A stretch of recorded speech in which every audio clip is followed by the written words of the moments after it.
আসসালামু আলাইকুম। আমি আজরিনা আখি। আজকে পাঠ করছি শেষ চৈত্রের ঘ্রাণ। লিখেছেন নূরজাহান আক্তার আলো। আপনারা অনেকেই আমাকে কমেন্ট করে এই উপন্যাসটার কথা বলেছেন। তাছাড়া ইনবক্সেও অনেক আপু আমাকে এই উপন্যাসটা কভার করার জন্য বলেছেন। সো আপনাদের রিকোয়েস্টে এই গল্পটাই শুরু করছি। এক এক করে আপনাদের রিকোয়েস্টে সবগুলো উপন্যাসই আমি কভার করার চেষ্টা করব।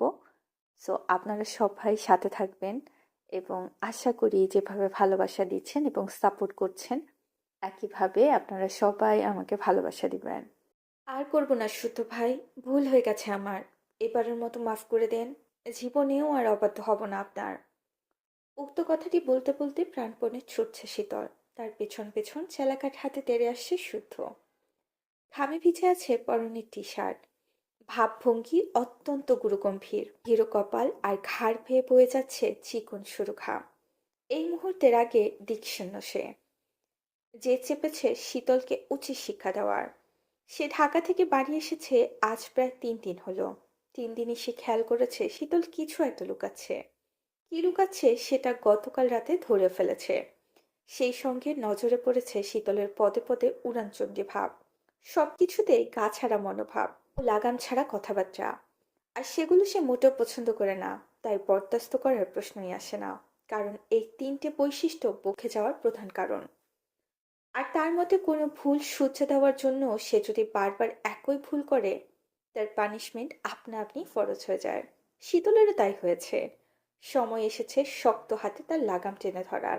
সেজন্য সেও আর দেরি করলো না। সঠিক মানুষকে সঠিক পন্থায় সঠিক পানিশমেন্ট বুঝিয়ে দিতে চালাকাঠ হাতে সামনে এগিয়ে গেল। কিছুক্ষণ আগের ঘটনা। তখন সকাল 6:30। ঘুম থেকে উঠে পরিপাটি হয়ে বাগানে এসেছে শীতল। পরনে গোলাপি রঙের নতুন থ্রি পিস। লম্বা কালো চুলগুলো সযত্নে বেনুনি করে সামনে এনে রাখা। মনটা বেশ ফুরফুরে, ঠোঁটে মিষ্টি হাসি। স্নিগ্ধ মুখখানা আপার মায়া। ডাগর ডাগর নেত্র জোড়ায় আনন্দের রেশ। এত খুশির কারণ নেই, তবুও সে খুশি। কারণ গোমরা মুখে থাকতে ভালো লাগে না তার। দুদিনের ছোট এই জীবনে 1.5 দিনই যদি মন খারাপ করে থাকে, তাহলে হেসে খেলে জীবন উপভোগ করবে কখন? একটাই তো জীবন, উপভোগ করার। মুক্ত পাখির ন্যায় স্বাধীন মনে উড়ে উড়ে ঘুরে ঘুরে বেড়ানোর। মনে মনে একথা ভেবে ঠোঁটে হাসি এঁটে আশেপাশে তাকালো। একটু দূরে দারোয়ান কাকা মেইন গেটের সঙ্গে লাগানো ছোট ঘরে নাক টেনে ঘুমাচ্ছে। দলে দলে পাখিরা নিজস্ব স্বরে ডেকে জানিয়ে দিচ্ছে সকালের আগমনী বার্তা। সে কয়েক ধাপ এগিয়ে ছুটল মেইন গেটের ওপাশে। সামনের রাস্তা দিয়ে দুজনকে হাঁটতে দেখা যাচ্ছে। তাদের পাশ কাটিয়ে রিকশার টুংটাং শব্দ আসছে যাচ্ছে নিজস্ব মন্তব্যে। গেটের আশেপাশে কাউকে না দেখে সে দীর্ঘ নিঃশ্বাস ছাড়ল। কিছুক্ষণ আগে ব্যালকনিতে দাঁড়িয়ে দেখেছে শুদ্ধ ভাই জগিং করতে বের হয়েছে। যদিও ওনার ফিরতে দেরি হয় প্রায় দিনই, তারপরও একটু সতর্ক থাকা ভালো। আর যে কটা দিন থাকবে অবশ্যই চোখ কান খোলা রেখে চলতে হবে। কারণ এই লোকের শকুনের মতো তীক্ষ্ণ দৃষ্টি, শিয়ালের মতো ধূর্ত বুদ্ধি। সহজে চোখ ফাঁকি দেওয়া যায় না। কিভাবে যেন সব বুঝে যায়। একবার যদি তার উদ্দেশ্যের ব্যাপারে বুঝতে পারে, তাহলে খবর করে ছাড়বে। এসব ভাবনার ছেদ ঘটিয়ে আর না দাঁড়িয়ে নিজের কাজে লেগে পড়ল। ফোনটা সঠিক স্থানে রেখে আলতা পরা খালি পায়ে ঘাসের ওপর হেঁটে একটি ভিডিও ধারণ করলো। চমৎকার হয়েছে ভিডিওটা। গাছের ফাঁক ফোকর দিয়ে সূর্যের নরম আলো ঘাসে পড়ার নজর কাটছে বেশি। তাও একটু এডিট করে একটা হিন্দি গান লাগিয়ে দিলেই হবে। সকালের দিকে রান্নাঘরে দাঁড়িয়ে থাকায় বাড়ির গৃহিণীরাও বাগানের দিকে আসে না। আর ছোটরা সকাল 7টার পর ঘুম থেকে ওঠে। এই সুযোগে সে বাগানে ফুলের সঙ্গে গাছের সঙ্গে হেলান দিয়ে ঘাসের ওপর বেশি এক এক বুঝে এক এক রকমের ভিডিও করলো। ভিডিওগুলো তার মন মতো হয় হাসি লেপ্টে আছে অধৈর্যে। ভিডিওগুলো দেখতে দেখতে ভাবলো লাস্ট আরেকটা ভিডিও নিয়েই চলে যাবে। ঘড়ির কাঁটা তখন টিকটিক করে এগিয়ে যাচ্ছে 8-এর ঘরে। যমরাজের ফেরারও সময় হয়ে গেছে। তাই সে দ্রুত চুলের বেনুনি খুলে খোলা চুলে পোজ নিয়ে দাঁড়িয়ে সামনে তাকাতেই বরফের ন্যায় জমে গেল। তার থেকে কয়েক হাত দূরে ভ্রু কুচকে তাকিয়ে আছে শুদ্ধ ভাই। যা, ধরা পড়ে গেল। এখন কি বলবে? সে উপায় না পেয়ে গালভর্তি হেসে বলল, হে হে, ভালো আছেন শুদ্ধ ভাই? জগিং শেষে ফিরলেন? তুই এখানে কি করছিস? এমনি, এমনি হাঁটাহাঁটি করছিলাম আর কি। হাঁটতে গেলে পায়ে আলতা পড়তে হয়? গা গরম লাগছিল। যা গরম! আলতা আলতা তো রাতে পড়েছিলাম। শুদ্ধ আর একটাও কথা ব্যয় করলো না। শুদ্ধ এদিকে ওদিকে তাকিয়ে কিছু একটা খুঁজতে লাগলো। পেয়েও গেল কাঙ্ক্ষিত জিনিসটি। সে একটু গিয়ে অনুষ্ঠানের জন্য আনা চেলাকাটার স্তূপ থেকে তড়িৎ গতিতে চেলাকাঠ হাতে তুলে নিল। শীতল ভয়ার্ত চোখে তাকালো। হাত দুটো থরথর করে কেঁপে উঠল। মস্তিষ্কে সংকেত পাঠালো, এর মতিগতি সুবিধার নয়, পালা শীতল পালা। অবস্থা বেগতিক বুঝে সে ফোনটা ফেলে প্রাণ পড়ে দৌড়াতে শুরু করলো। তার মুখে বলতে লাগলো, আমি কিছু করিনি শুদ্ধ ভাই, ছেড়ে দেন, মরে যাব ওটা দিয়ে মারলে। সকাল সকাল মিথ্যা বলার রাগের কোনো উত্তর করলো না শুদ্ধ। তবে ওর মুখ দেখে মনে হলো ধরতে পারলে খবর আছে। এদিকে প্রত্যেক দিনের মতো ঘড়ির কাঁটা ৮-এর ঘরে পৌঁছানো মাত্রই ব্রেকফাস্ট করতে বসেছে বাড়ির কর্তা এবং তাদের সন্তানরা। সামনের চেয়ারে বসেছেন শারাফাত, সায়ন ও শাহাদাত চৌধুরী। এরপরে সায়ন, শখ, সৃজন, সাম্য ও স্বর্ণ। আরো ৩টি চেয়ার ফাঁকা, সেখানে বসবে শুদ্ধ, শীতল আর শতরূপা। একটু পরে শতরূপা চৌধুরী এসে বসলেন। পেশায় তিনি আইনজীবী। উপশহরে থাকেন নিজস্ব ফ্ল্যাটে। একমাত্র ছেলে রুবাব কবির। পেশায় মেরিনার। বছরে একবার ছুটিতে আসে। বর্তমানে মাঝ সমুদ্রে থাকায় যোগাযোগ হয়নি কয়েকদিন যাবৎ। এখানে উনি মাঝে মধ্যে আসেন ভাই ভাইপো ভাইজির সঙ্গে সময় কাটাতে। সবাই এসেছে, শুদ্ধ আর শীতল শুধু অনুপস্থিত। ওদেরকে ডাকতে স্বর্ণ কেবল উঠে দাঁড়াবে, বাইরে থেকে ধড়পড় করে ছুটে আসতে দেখা গেল শীতলকে। শীতলের পিছনেই শুদ্ধকে দেখে সকলেই হতবাক, বিশেষ করে তার হাতের মেহগুনি গাছের মোটা চালাকার দেখে। বিস্ময় খেই হারিয়ে ফেললেন সকলে। এতটুকুনো মেয়েকে চালাকার দিয়ে মারতে পেরেছে। মারলে মেয়েটা বাঁচবে? কি এমন বড় অপরাধ করেছে চালাকার দিয়ে মারতে হবে? তবে শুদ্ধ রেগে আছে দেখে শতরূপা চৌধুরী আগে ছুটলেন ছেলেকে বাদ সাধতে। চেলাকার দেখে বুঝতে বাকি নেই শীতল আবার কোনো কাণ্ড ঘটিয়েছে। নয়তো ছেলেটা হঠাৎ রাগলো কেন? এখন যদি রাগের বসে দু ঘা বসিয়ে দেয় তখন কি হবে? এই হাড়গিলের শরীরে শক্ত মার হজম করতে পারবে? এদিকে ছুটতে ছুটতে হাঁপিয়ে গেছে শীতল। মুখ থুবড়ে পড়ে যাওয়ার উপক্রম। বড় মাকে আসতে দেখে ভরসা পেল। পায়ের গতি একটু শিথিল করা মাত্রই পায়ের পেশি বরাবর বাড়ি বসিয়ে দিল শুদ্ধ। বাড়িটা জোরে দিয়েছে বলার অপেক্ষা রাখে না। তীব্র যন্ত্রণায় সে পা ধরে ওমাগো বলে চিৎকার করে সেখানেই বসে পড়ল। শুদ্ধ আরেকটা বসানোর আগেই সিতারা চৌধুরী দ্রুত বেগে চালাকাঠ ধরে নিয়ে বললেন, ছেড়ে দে বাপ, কি করছে মেয়েটা? এইটুকু বাচ্চা মেয়েটাকে চালাকাঠ দিয়ে কেউ মারে? মরে যাবে তো মেয়েটা। যাক, মরে যাক। এইরকম বিয়াদব থাকার চেয়ে না থাকাই ভালো। কিন্তু কি করেছে সে, বলবি তো নাকি? সকালবেলা ঘুম থেকে উঠে ডাকাতের মতো রুদ্রটুপ ধরলি কেন, হ্যাঁ? একথা বলতে বলতে উনি ছেলেকে একটু দূরে সরাতে চাইলেন, কিন্তু শক্তপোক্ত দেহের পুরুষালী দেহটা এক পাও নড়াতে পারলেন না সে। সে এখনো তীক্ষ্ণ দৃষ্টিতে তাকিয়ে আছে শীতলের দিকে। এদিকে কাঁদতে কাঁদতে পেছন থেকে বড় মাকে ঝাপটে ধরে শীতল। মাত্র একটা বাড়ি খেয়ে হাউ মাউ করে কাঁদছে। চোখ মুখ লাল হয়ে ভয়ে সিটিয়ে আছে বড় মার পেছনে। ফাটা বেগুনের মতো চুপসে গেছে এক বুক সাহস। শুদ্ধ রাগে ফুঁসছে। আরেকটা বাড়ি দেওয়ার জন্য হাত নিষ্পিস করছে। কিন্তু সিতারা চৌধুরী হাত ধরে থাকা পাচ্ছে না। তাকে কাঁদতে দেখে শুদ্ধ আর একটা দেওয়ার জন্য মাকে সরাতে গেলে শীতল কাঁদতে কাঁদতে বলল, আর করবো না ভাইয়া, এবারের মতো মাফ করে দাও। আর করবি কি না করবি পরের হিসর। এখন করলি কেন? বারণ করেছিলাম না, বলেছিলাম না চৌধুরী নিবাসের মেয়েরা এত সস্তা না। সস্তা মেন্টালিটি দেখাতে চাইলে বাসার বাইরে বেরিয়ে যেতে বলেছিলাম। বল বলেছিলাম। শুদ্ধর ধমকে কেঁপে উঠল শীতল। বড় মাকে ধরে থর থর করে মাথা নাড়ালো। অর্থাৎ শুদ্ধ বারণ করেছিল। তাকে মাথা নাড়ালে দেখে শুদ্ধ মায়ের হাত ছাড়িয়ে সাইড থেকে আর এক ঘা বসালো শীতলের পিঠে। তখন সারাফত চৌধুরী কয়েক ধাপ এগিয়ে গুরুগম্ভীর সুরে বললেন, বাড়ির মেয়ের গায়ে হাত তোলা এ কেমন বিহেভিয়ার শুদ্ধ? ওর আগে বারণ করেছিলাম না তোমাকে? মেয়েরা বড় হচ্ছে, যখন তখন তাদের গায়ে হাত তুলবে না। বাড়ির মেয়েটা যদি অবাধ্য হয় শুধু মার কেন, প্রয়োজনে গলায় ফাঁস দিয়ে সিলিং এ ঝুলিয়ে রাখবো। বড় ভাইয়ের কথা শুনে শখ আর শূন্য উঠে গেল। ভয়ে একে অপরের মুখে চাওয়াচাই করলো, কারণ তারা অসত্য প্রেমে মেতেছে। একথা যদি শুদ্ধ জানে তাহলে মেরে শুটকি করে রোদে শুকাতে দেবে। বেঁচে থাকলে অনেক প্রেম করা যাবে। ছেলের কথা শুনে সারাফাত চৌধুরী খুব বিরক্ত হলেন। তাচ্ছিল্য নজরে তাকিয়ে রইলেন। এই ছেলেকে কিছু বলা আর না বলা দুটোই সমান। মুগ্ধ নয় যেন ধারালো ব্লেড, যা বলবে কাট কাট উত্তর যেন প্রস্তুতি থাকে। তবুও তিনি দমে গেলেন না। ছেলেকে শাসিয়ে বললেন, সে যতই অন্যায় করুক সেসব দেখার জন্য আমরা আছি, তুমি কেন মারবে? কারো অপকর্ম যদি আমার সম্মানে সামান্য ছিটেফোঁটাও দাগ লাগায় তাহলে আমি তাকে ছেড়ে দেব না, সে হোক বাবা মা কিংবা কাজিন। এ কথা বলে সে শীতলের দিকে তাকালো। ভয় পেয়ে শীতল সিটিয়ে গেল বড় মায়ের পেছনে। শুদ্ধ তখন অপর হাতে থাকা শীতলের মোবাইলটা সজোরে আছাড় মারল মেঝেতে। মোবাইলটা ভেঙে চুরে খান খান হয়ে ছড়িয়ে ছিটে গেল চারদিকে। শখের মোবাইলের করুণ দশা দেখে শীতলের কান্নার গতি বাড়ল। কত কেঁদে কেটে ফোনটা কিনেছিল সে, অথচ এই বর্বর লোকটা ফোনের জান কবজ করে নিল। তখন সারাফত চৌধুরী কিছু বলার আগে শাওয়ান চৌধুরী শুদ্ধকে জিজ্ঞাসা করলো, কি করেছে শীতল, মেরেছিস কেন?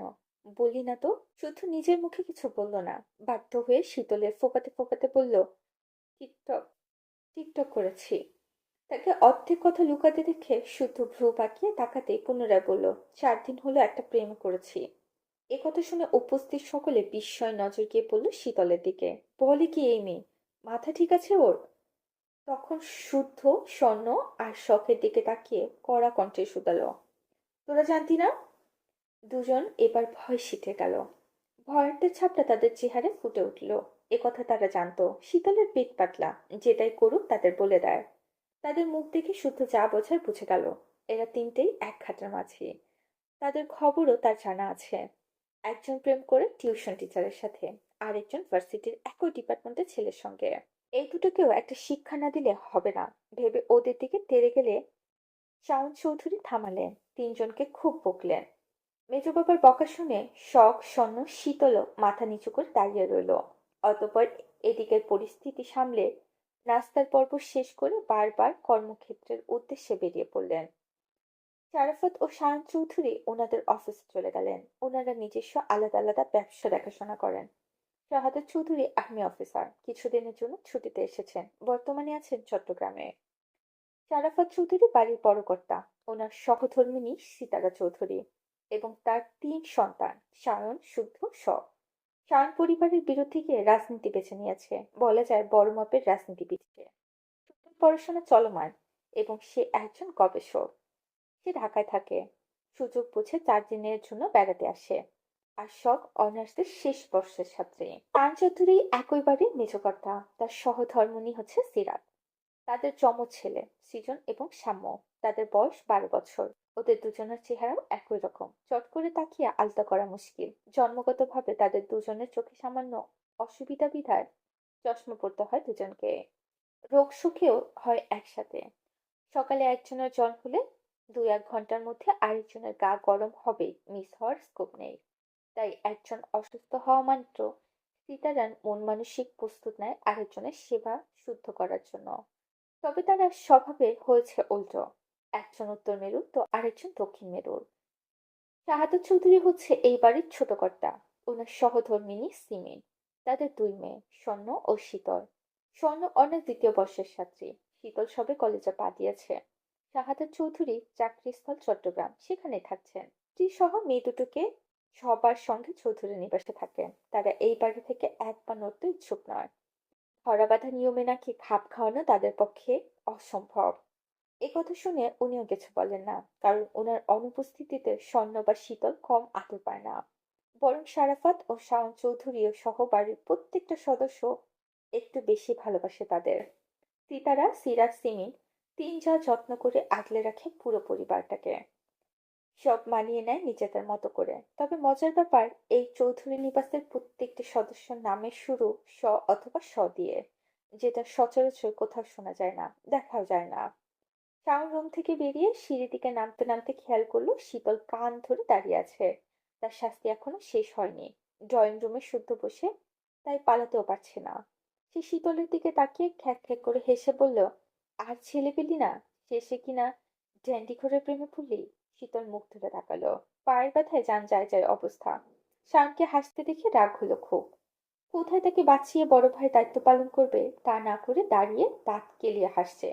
মির্জাফরের দল এক একটা। সময় তারও আসবে। শাওনের হাসি সহ্য হলো না, তাই শীতল খ্যাক করে বলল, কে ডান্ডিখোর? সে মোটেও ডান্ডিখোর না। একথা শুনে শায়ন হু হু করে হেসে ফেলল। তখন তাদের কথার মাঝে সিরাত আর শীতলের মেঝো মাসি উপস্থিত হলেন। উনি শায়নের উদ্দেশ্যে বললেন, ড্যান্ডি কি রে বাপ? ড্যান্ডি এক ধরনের আঠা, স্ট্যান্ডার্ড অ্যাস হেডেড নামের আঠাকে ছোট করে ড্যান্ডি বলে। ইলেকট্রনিক যন্ত্রপাতি, ডিভাইস, চামড়া এবং প্লাস্টিকের পণ্য জোড়া লাগানোর কাজে ব্যবহার করা হয় ড্যান্ডি। এটা এমন নেশা হিসেবে বেছে নিয়েছে অনেকে। শাওনের কথায় সিরাতের চোখ কপালে উঠে গেল। উনি আঁতকে উঠে বললেন, হ্যাঁ রে শীতল, সে কিনা আঠাকুর পছন্দ হলো তোর? ব্রেকআপ করে ফেল মা, আঠাকুর জামাই চাই না আমাদের। আঠা দিয়ে জামাই আপন করে কিভাবে তাও তো জানি না। মেজো মায়ের কথা শুনে সায়নের হাসি পেটে গেল। সে হাসতে হাসতে বলল, কেন মেজো মা? আঠার দিয়ে সব আইটেম বানাবে, আঠার পোলাও, আঠার কোরমা, আঠার রোস্ট, আঠার কালাভুনা। আমাদের শীতলের ইউনিক জামাই বলে কথা, তাকে ইউনিক আপ্যায়ন না করলে চলে? এ কথা বলে সায়ন আবারও হাসতে লাগলো। খাবারের আইটেমের নাম শুনে সিরাত মুখ কুঁচকে নিলেন, আর শীতল বিরক্ত হয়ে তাকিয়ে রইল। বড় ভাইগুলোর কাজে হলো ছোট বোনদের বফের বুল ধরা। কি যে মজা পায় কে জানে। তবে বাড়ির সবাই জেনে গেছে দেখে সে ভেবে নিল আজই ব্রেকআপ করে নেবে, নয়তো শুদ্ধ ভাই চেলাকাঠ ভাঙবে তার পিঠের ওপর। রুমে বসে মাঝাজিদের দিকে বিরক্ত চোখে তাকিয়ে আছে শীতল। বিরক্তির ভারে চোখ মুখ কুঁচকে আছে তার। পায়ের পেশিতে কালশিটে পড়ে যাচ্ছে, ব্যথায় পিঠ পা অবশ প্রায়। তার মধ্যে এতক্ষণ কান ধরে থেকে কেবলই ছাড়া পেয়েছে সে। ছাড়া পাওয়া মাত্রই সোফায় বসে পা ধরে কাঁদতে শুরু করেছে। তাকে কাঁদতে দেখে সিমিন চৌধুরী বকতে বকতে গেলেন রসুন তেল গরম করতে। কিন্তু সেই গেছে, এখনো ফেরার নাম নেই। থাকবে কিভাবে? রান্নাঘরে তিন যা মিলে রাজ্যের গল্প জুড়ে দিয়েছে। লাল শাক পুঁই শাক দেখে পুরনো কিছু কথা মনে পড়েছে তিন জায়ের।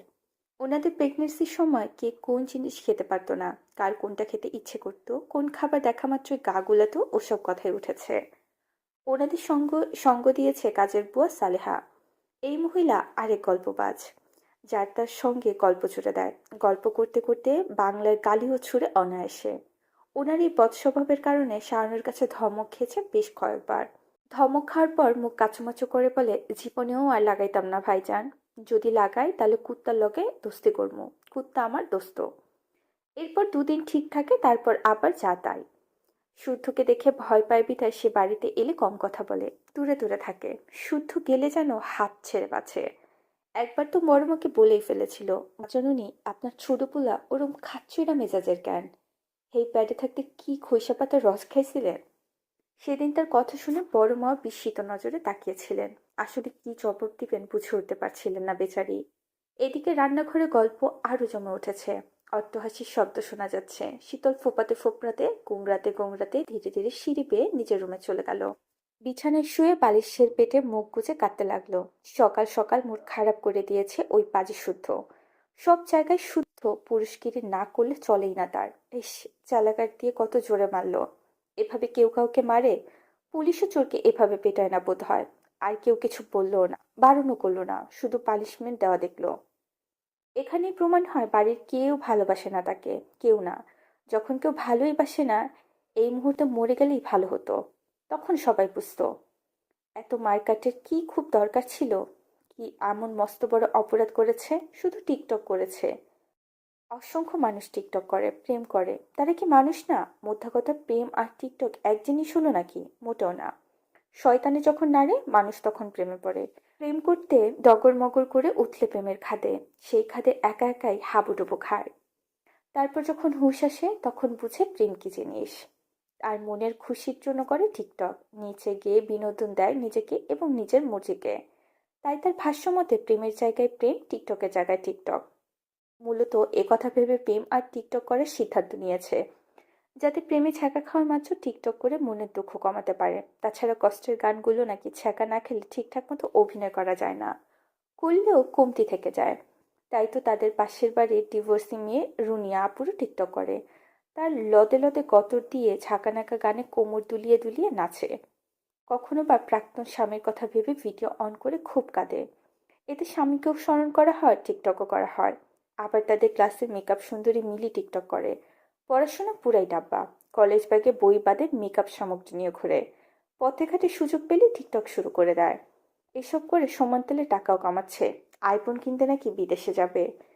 দেশে আসা আইফোন প্রায় নকল হয়, তাই সরাসরি বিদেশে গিয়ে চোখে দেখে পরখ করে আইফোন কিনবে। কি সৌভাগ্য তার! নিজের টাকার শখের জিনিস কেনার মতো সুখ পৃথিবীতে আছে নাকি? না, নেই তো। এই সুখ অনিন্দ, নিষ্কলঙ্ক।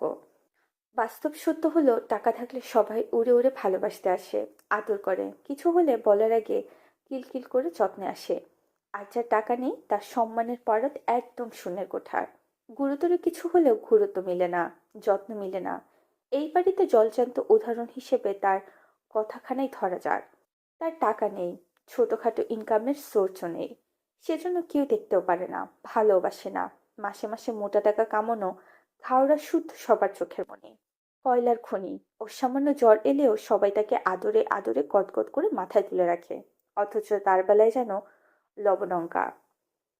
অন্যকে কি বা বলবে, নিজের আপন মায়েরই তো কোনো পাত্তা নেই, গুরুত্ব নেই। থাক, লাগবে না, কারো পাত্তাই লাগবে না। পায়ের ব্যথাতে মরে ভূত হয়ে এখানে এভাবেই পড়ে থাকুক, আর সবাই শুদ্ধ পুরুষকে নিয়ে ভালো থাকুক। এমন মন করে অভিযোগ করতে করতে শীতল এক পর্যায়ে ঘুমিয়ে গেল। তবে তার অজানায় রয়ে গেল, সে ঘুমানোর পর তার মা, বড় মা এসে পায়ের ব্যথা কমানোর স্প্রে করেছে, ঠিকঠাক শুয়ে গায়ে চাদর টেনে দিয়েছে। পাগল মেয়েটাকে কত শত অভিযোগ করলো, অথচ এটাও অক্ষত রইল।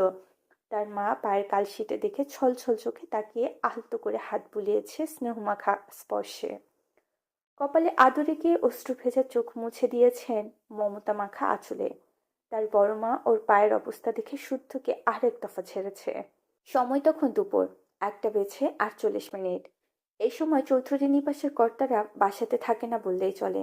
অফিস থেকে বাসায় ফিরে লাঞ্চ ছাড়া সম্ভব হয়ে ওঠে না। ব্যস্ততা থাকে, কখনো মিটিং থাকে, হিসাব নিকাশের ব্যাপার থাকে। মোদ্দা কথা, সময়ের সঙ্গে পেরে ওঠা মুশকিল হয়ে দাঁড়ায়। কিন্তু শারাফাত আর সাফওয়ান চৌধুরী ছোট ভাই শাহাদাত চৌধুরী ছুটিতে এলে তিন ভাই একসঙ্গে খেতে বসেন। তখন যত ব্যস্ততাই থাকুক, তিন বেলা একসঙ্গে এক টেবিলে খেতে ঠিকই সময় বের করে নেন। তখন ভাইয়ের থেকে আজকে গুরুত্বপূর্ণ মনে হয় না, কারণ শাহাদাত চৌধুরী বাড়ির বাইরে থাকেন। দিনের পর দিন, মাসের পর মাস একা একা খান, পরিবারের কাছে পান না, সময় দিতে পারে না। ওনার নিশ্চয়ই পরিবারের সবার সঙ্গে সময় কাটাতে খুব ইচ্ছে করে, গল্পের পর্সা খুলে যাওয়ার পর সারতে ইচ্ছে করে। তাছাড়া এক টেবিলে খেতে বসলে কত কথা হয়, কত মজা হয়, রাগ, অভিমান, দুষ্টুমি, খুনসুটি সবই হয়। আর এগুলো বন্ধনকে আরো দৃঢ় করে, সম্পর্ক মজবুত করে। ছোট ভাইদের দিকটা মাথায় রেখে শারাফত চৌধুরীর আদেশে যে কটা দিন উনি বাড়িতে থাকেন, সবাই খাওয়ার সময় ঠিক সময় পৌঁছে যান। নিয়ম অনুযায়ী আজও সবাই একে একে খাবার টেবিলে এসে হাজির, অথচ সবার মধ্যে শীতল অনুপস্থিত। তার কথা জিজ্ঞাসা করায় সকলের মুখ চাওয়াচাই করলো, কেউ জানে না তার কথা। সকালের পর তাকে নিচে দেখা যায়নি, রুম থেকেও বের হয়নি, এমনকি সকালে খায়ওনি। একথা শুনে শারাফত চৌধুরী নিজেই গেলেন অভিমানী মেয়েটার রাগ ভাঙাতে। উনি না গেলে তাকে কেউ আনতে পারবে না, একথা কারোই অজানা নয়। বাবাকে যেতে দেখে শুধু বিরক্ত হয়ে তাকালো। এত আহ্লাদে আরো ফাজিল হয়েছে সে, শাসন শাসনী।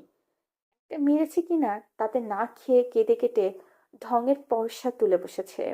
বাবা গেল, এরপর যদি না আসে তাহলে আরেক দফা মার হবে তার। সকালে চেলাকাট দিয়ে দিয়েছে, এবার হাতে যথেষ্ট।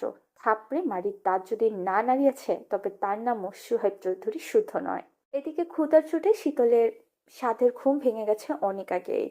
কিন্তু মনে জেদ পুষে উঠছে না, খেতেও যাচ্ছে না। খালি এপাশ ওপাশ করে সময় কাটাচ্ছে, ফোনটাও তো নেই যে স্বর্ণ আপুকে ফোন করে বলবে চুপি চুপি কোনো খাবার দিয়ে যেতে। তার রাগের আবার আরেক জ্বালা, মানুষের রাগ উঠলে নাকি ক্ষুধা মন্দা হারিয়ে যায়। আর তার পেটে রাক্ষসে ক্ষুধা এসে হাজির হয়, ইচ্ছে করে দুনিয়া শুদ্ধ খেয়ে ফেলতে। এটা কোনো কথা? এমন হলে রাগ দেখাবে কি করে? আর রাগ না দেখালে বুঝবে কিভাবে সেও বড় হয়েছে? তাকে যখন তখন মারা যাবে না, বকা যাবে না। কিন্তু কেউ খেতে ডাকছে না কেন?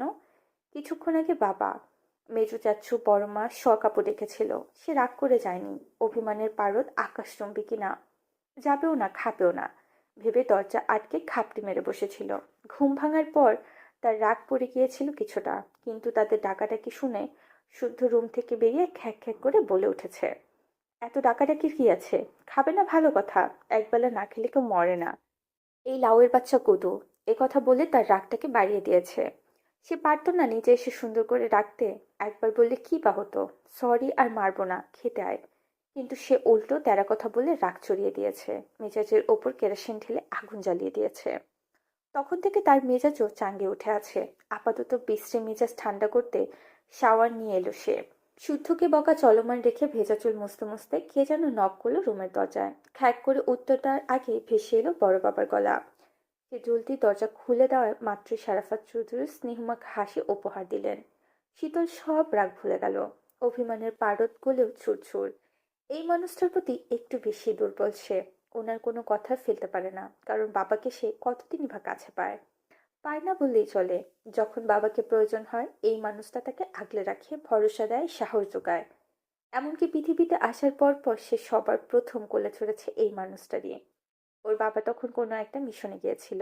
এমনিতেই সে জানে উনি সবার থেকে তাকে একটু বেশি ভালোবাসেন, কারণ শীতল নাকি মায়ের পেট থেকে আত্মরা হয়েছিল।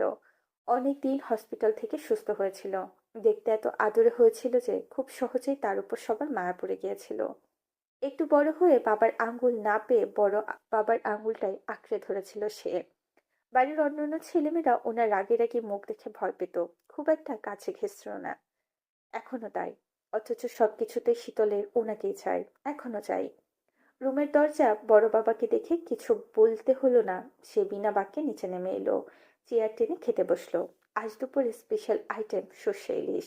অন্যান্য পদও আছে। অ্যালার্জি জনিত সমস্যার কারণে শুধু ইলিশ খায় না, তাই শুধু তার জন্য সিতারার হাতে স্পেশাল ডিম ভুনা। শীতলও জানে ডিম ভুনা শুদ্ধর জন্য, তবুও সে ভাত নিয়ে ডিমটাই পাতে তুলে নিল। কেউ যেন ফেরত দেওয়ার কথা বলতে না পারে, তাই ডিমটাই আগে মুখে পড়ে নিল। বলা বাহুল্য সে এভাবে মনের রাগ মেটালো। মেয়ের ছেলে মানুষই দেখে সিমি দাঁতে দাঁত চেপে বলল, এ কি, তুই শুদ্ধ ডিম খেয়ে নিলি কেন? ডিমের গায়ে কারো নাম লেখা আছে দেখলাম না তো। আমি কি করে জানবো এটা কার ডিম? মুরগির ভেবেই তো খেলাম। এ কথা বলে সে সরস্বতী শুদ্ধর দিকে তাকালো, তারপর জিজ্ঞাসা করলো, শুদ্ধ ভাই, এটা আপনার ডিম? শুদ্ধ একবারে নিশ্চুপ। বড়রা শুনেও না শোনার ভান করে খেতে ব্যস্ত। তবে স্বর্ণ আর শখ একে অপরের মুখ চাওয়াচাই করলো। মায়ের খেয়েও দুষ্টুমি কমে না এই পাজি মেয়ের। এখন যদি শুদ্ধ ভাই উঠে চটাস করে থাপ্পড় দেয় তখন কি হবে? দুটো মার খেয়ে তো সকাল থেকে বিছানাগত হয়ে পড়েছিল। আর একটা চুট খেলে দুই চোখ সর্ষে ফুল দেখবে।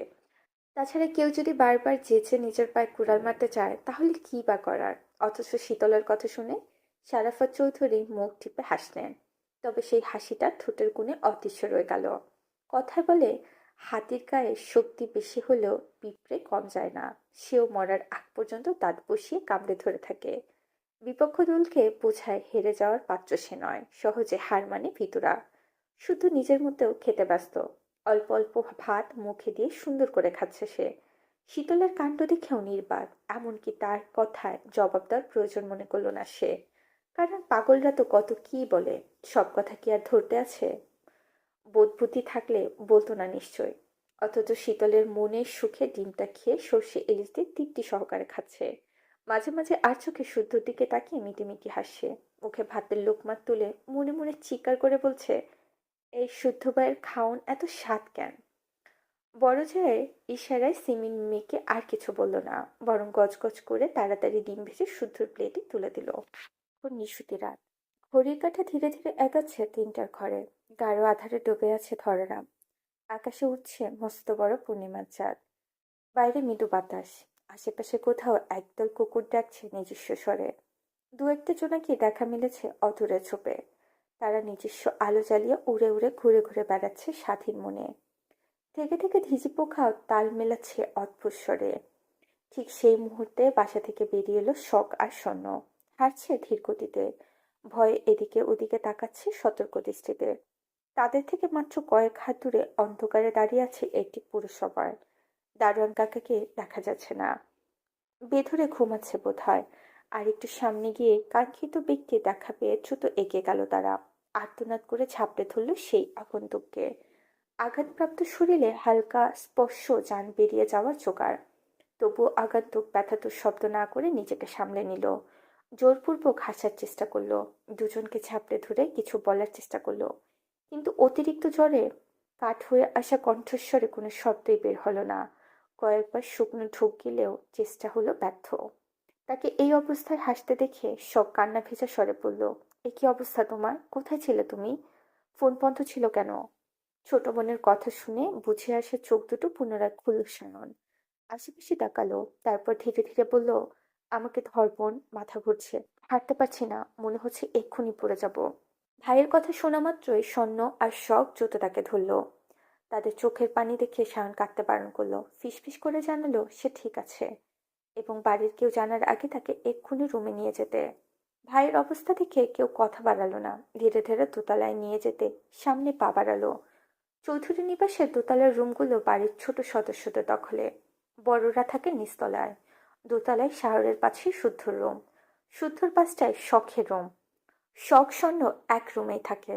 ওরা দুজন ঘুমায় একসাথে, কিন্তু শীতলকে নেয় না, কারণ শীতলের ঘুমের ভঙ্গিমা ভালো না। সে ঘুমের ঘরে পাশের জনের বুকের উপর পা তুলে দেয়, ঘুমের ঘুরে বক বক করে হাসে। পাশের ঘুমন্ত মানুষটা যদি হঠাৎ খিলখিল করে হেসে ওঠে তাহলে কেমন লাগে? তাছাড়া শখ আর স্বর্ণ দুজনেই রাত জেগে ফোনে কথা বলে। তারা এখন বড় হয়েছে, ব্যক্তিগত মানুষও রয়েছে। এসব শীতল জানলে সবাইকে জানিয়ে দেবে এই মেয়ের পেট পাতলা, তার পেটে কথা থাকে না। অগত্যা শীতল একা একটা রুমে থাকে। তার রুমের দরজা সব সময় হাট করে খোলা থাকে। বলা বাহুল্য, ইচ্ছে করে দরজা খোলা রাখে যাতে ভয় পেলে দৌড়ে বের হতে পারে। শখ স্বর্ণ বের হওয়ার আগেই দেখে এসেছে শীতল হাত পা ছুড়ে বেঘরে ঘুমাচ্ছে। কথা বলার সময় শীতলের গলার স্বর আস্তে হয় না, তার ফিসফিস করা কথাও পাশের জন শুনে ফেলে, তাই তাকে ডাকার ভুল করেনি তারা। এছাড়া সায়ন তাদের কল করে বলেছে যেন কেউ বুঝতে না পারে এমন ভাবে বাসার বাইরে আসতে, কারণ তার এই অবস্থা দেখে তুল কামাল ঘটে যাবে। যা হবে সকালে দেখা যাবে, এই মুহূর্তে তার বিশ্রামের দরকার। শরীর ছেড়ে দিচ্ছে, অসহ্য ব্যথায় চোখ মুখ বুঝে আসছে। তাছাড়া এইবার তো প্রথম নয়, এভাবে প্রায় দিনই মধ্যরাতে বাসায় ফিরে সে। আর তাকে চুপি চুপি বাসায় ঢুকতে সাহায্য করে তারই ছোট বোনেরা। তারা চারজন বাইরে গেলে সিঁড়ির কাছে আসতেই হঠাৎ ড্রয়িং রুমে লাইট জ্বলে ওঠে। অন্ধকার কেটে আলোর মাঝে দেখা গেল শাহাদাত চৌধুরী দাঁড়িয়ে আছেন, দৃষ্টি তাদের দিকে নিবদ্ধ। ছোট চাচ্চুকে দেখে তারজন ধরা পড়ে মাথা নিচু করে নিল, তবে মনে মনে খানিকটা স্বস্তি পেল শারাফাত চৌধুরী কাছে ধরা না পড়ায়। ওনার কাছে ধরা পড়লে খবর ছিল তাদের। শাহাদাত চৌধুরী আঘাতপ্রাপ্ত সায়নকে আপাতমস্তক তাকিয়ে দীর্ঘ নিঃশ্বাস ছাড়লেন। ছেলেটার মাথায় হাত পায়ে ব্যান্ডেজ করা। এই ছেলেকে কতবার বুঝিয়েছেন এসব রাজনীতি টাজনীতিতে না জড়াতে, কিন্তু এই ছেলে কথা শুনলে তো। শুধু একবার নয়, বারবার বাড়ির সব সদস্যরা তাকে বুঝিয়েছে এসব না করতে, কিন্তু সে শোনেনি, বরং জেদ দেখিয়ে দল নেতা হয়েছেন। তাদের চেলাপেলারা তাকে ভাই ভাই করে ডেকে মুখে ফেনা তুলে ফেলে, মিটিং মিছিল করে, মারামারিতেও দেখা যায়। যত দিন যাচ্ছে রাজনীতির সঙ্গে আরো জড়িয়ে যাচ্ছে সে। আর আজ জানা গেছে আবু সিদ্দিক নামে একজন রাজনীতিবিদের ডান হাত সে। নির্বাচনের জন্য যত দৌড়ঝাঁপ করতে হয় করছে আবু সিদ্দিকের হয়ে। এ কথা শোনা মাত্রই শারাফাত চৌধুরী ভীষণ ক্ষেপেছে তার উপর, কারণ চৌধুরী নিবাসের কেউ সরাসরি রাজনীতিতে জড়ায়নি কখনো। সায়নী এই দুঃসাহস দেখিয়েছে। এসবের চক্করে কবে যে মার খেয়ে মোড়ে রাস্তায় পড়ে থাকবে কে জানে। ভালো স্টুডেন্ট সে, রেজাল্টও ফার্স্ট ক্লাস, অথচ আবেগের বশে ভুল ডিসিশন নিয়ে ক্যারিয়ার নষ্ট করতে রাজনীতিতে নাম লিখিয়েছেন। তাকে কোনোভাবেই বোঝানো যাচ্ছে না রাজনীতি এত সোজা নয়। রাজনীতিতে টিকতে গেলে নোংরা সাফ করার সঙ্গে নিজের গায়ে নোংরা লাগাতে হয়। রয়্যাল পার্সন হয়ে আর যাই হোক কখনো রাজনীতি করা যায় না, করলে যান মান সহ ক্ষমতার স্থায়িত্ব থাকে না। এসব ভাবতে ভাবতে উনি এগিয়ে এলেন। ড্রয়িং রুমের দেওয়ালে সেটে রাখা বড় দেওয়াল ঘড়ির দিকে তাকিয়ে সময়টা দেখে নিলেন। একবার তাকালেন বড় ভাইয়ের রুমের দিকে। ওই মানুষটা কিছুক্ষণ আগে রুমে গিয়েছে। ছেলের টেনশনে অস্থির হলেও কাউকে বুঝতে দিতে রাজি নন তিনি। সায়ন পরশুদিন দুপুরে সবার সঙ্গে খেয়ে বের হয়েছিল। এরপর খোঁজ পাওয়া যাচ্ছিল না, তার ফোনও বন্ধ ছিল। তার ফ্রেন্ডরাও খোঁজ দিতে পারছিল না। দলের চেলাপেলাদের জিজ্ঞাসা করলেও লাভ হয়নি। মধ্যখানে একদিন আর এক রাত বাড়ি ফিরেছে সে। ছেলেটা বাড়ি ফিরেনি দেখে বড়দের কারো খাওয়া নেই, চোখে ঘুম নেই, অথচ এই ছেলের মধ্যে এক ফোঁটা অনুশোচনা নেই, খারাপ লাগায় রেশ নেই। মনে মনে এসব ভেবে উনি শখ আর স্বর্ণকে সরতে বলে নিজে সায়নকে ধরে নিজেই উপরে নিয়ে যেতে যেতে বললেন, নিজের জানের মায়া না করো, বাবা মায়ের কথা অন্তত মাথায় রাখতে পারো, তাদের বয়স হচ্ছে আর কত। সায়ন বরাবরের মতোই নিরুত্তর। রোজ এই কথা শুনতে শুনতে কানের পোকা বের হয়ে গা সওয়া হয়ে গেছে। এখন কেউ কিছু বললে তার গায়ে লাগে না, খারাপও লাগে না, বরং বেহায়া মনে আনন্দ হয়, কারণ ভীষণ শখের পেশায় নিজের নাম তৈরি করতে পেরেছে, ক্ষমতা অর্জন করেছে। তার নাম শাহরিয়ার চৌধুরী সায়ন। রাজনীতির মাকে তাকে শাহরিয়ার ভাই নামে পরিচিত সে। এটা তার কাছে গর্বের এবং অহংকারের। শাহাদাত চৌধুরী তাকে ধরে রুমে পৌঁছে দিয়ে সাবধানে বিছানায় শুয়ে দিলেন। কিভাবে এই অবস্থা হলো সরাসরি জিজ্ঞাসাও করলেন। সায়ন জানালো বিপক্ষ দলের ছেলেপুলেরা একা পেয়ে দুঘা বসিয়েছে। একা থাকতে পারেনি, কাউকে ফলস্বরূপ আত্মরা হতে হয়েছে। রাজনীতি মানি তো একদিন মারো তো আরেকদিন মার খাও। ই আর নতুন কি? মাঝখানে একদিন হসপিটালে ছিল। বাসায় জানলে দুশ্চিন্তা করবে, তাই কাউকে জানায়নি সে। ফোনটা হারিয়ে গেছে বিধায় কাউকে জানাতেও পারেনি। দুশ্চিন্তার কারণ নেই, সে একদম ঠিক আছে। একের পর এক সায়নের দুর্বল যুক্তি শুনে শাহাদাত চৌধুরী শুধু হাসলেন। তারপর কিছু লাগবে কিনা জানতে চাইলেন। শাওন বালিশে মাথা রেখে নাবুদক মাথা নাড়লে মনে মনে ঠিকই বলল, ছোটবেলার মতো প্যান্ট খুলে আমাকে হিসু করিয়ে আনো চাচ্চু। বড্ড চাপে আছি। এখন বড় হয়েছে, এ কথা কি আর মুখে বলা যায়? তবুও দু হাতে ব্যান্ডেজ দেখে সারাফাত চৌধুরী নিচে থেকেই জানতে চাইলেন ওয়াশরুমে যাবে কিনা। মনের কথা বুঝে ফেলায় শাওন একটু লজ্জাও পেল, তবে মুখে বলল যাবে না। এ কথা শুনে উনি চলে গেলেন। উনি যাওয়ার পরপরই শখ আর শূন্য খাবার হাতে রুমে ঢুকলো। সব নিজের হাতে বড় ভাইকে খাওয়িয়ে মেডিসিন খাওয়িয়ে দিল। এদিকে খাওয়ার পরপর প্রসাবের চাপ আরো বেড়েছে। ছোট বোনদের বলতে পারছে না ওয়াশরুমে নিয়ে যাওয়ার কথা, যতই হোক বোন তোর। এদিকে ঘড়িতে কাঁটা এসেছে 3টের ঘরে। সময় কাটছে যেন বাতাসের গতিতে। অনেক রাত হয়েছে দেখে বোনদের ঘুমাতে যেতে বলে কাঠ হয়ে পড়ে রইল সে। সব ভাইয়ের গায়ে চাদর টেনে পা বাড়াতে শাওন চোখ বন্ধ করা অবস্থায় বলল, শুদ্ধ কি বাসায় আছে নাকি চলে গেছে? ছোট ভাই বাসাতেই আছে, ওকে ডেকে দিয়ে যা।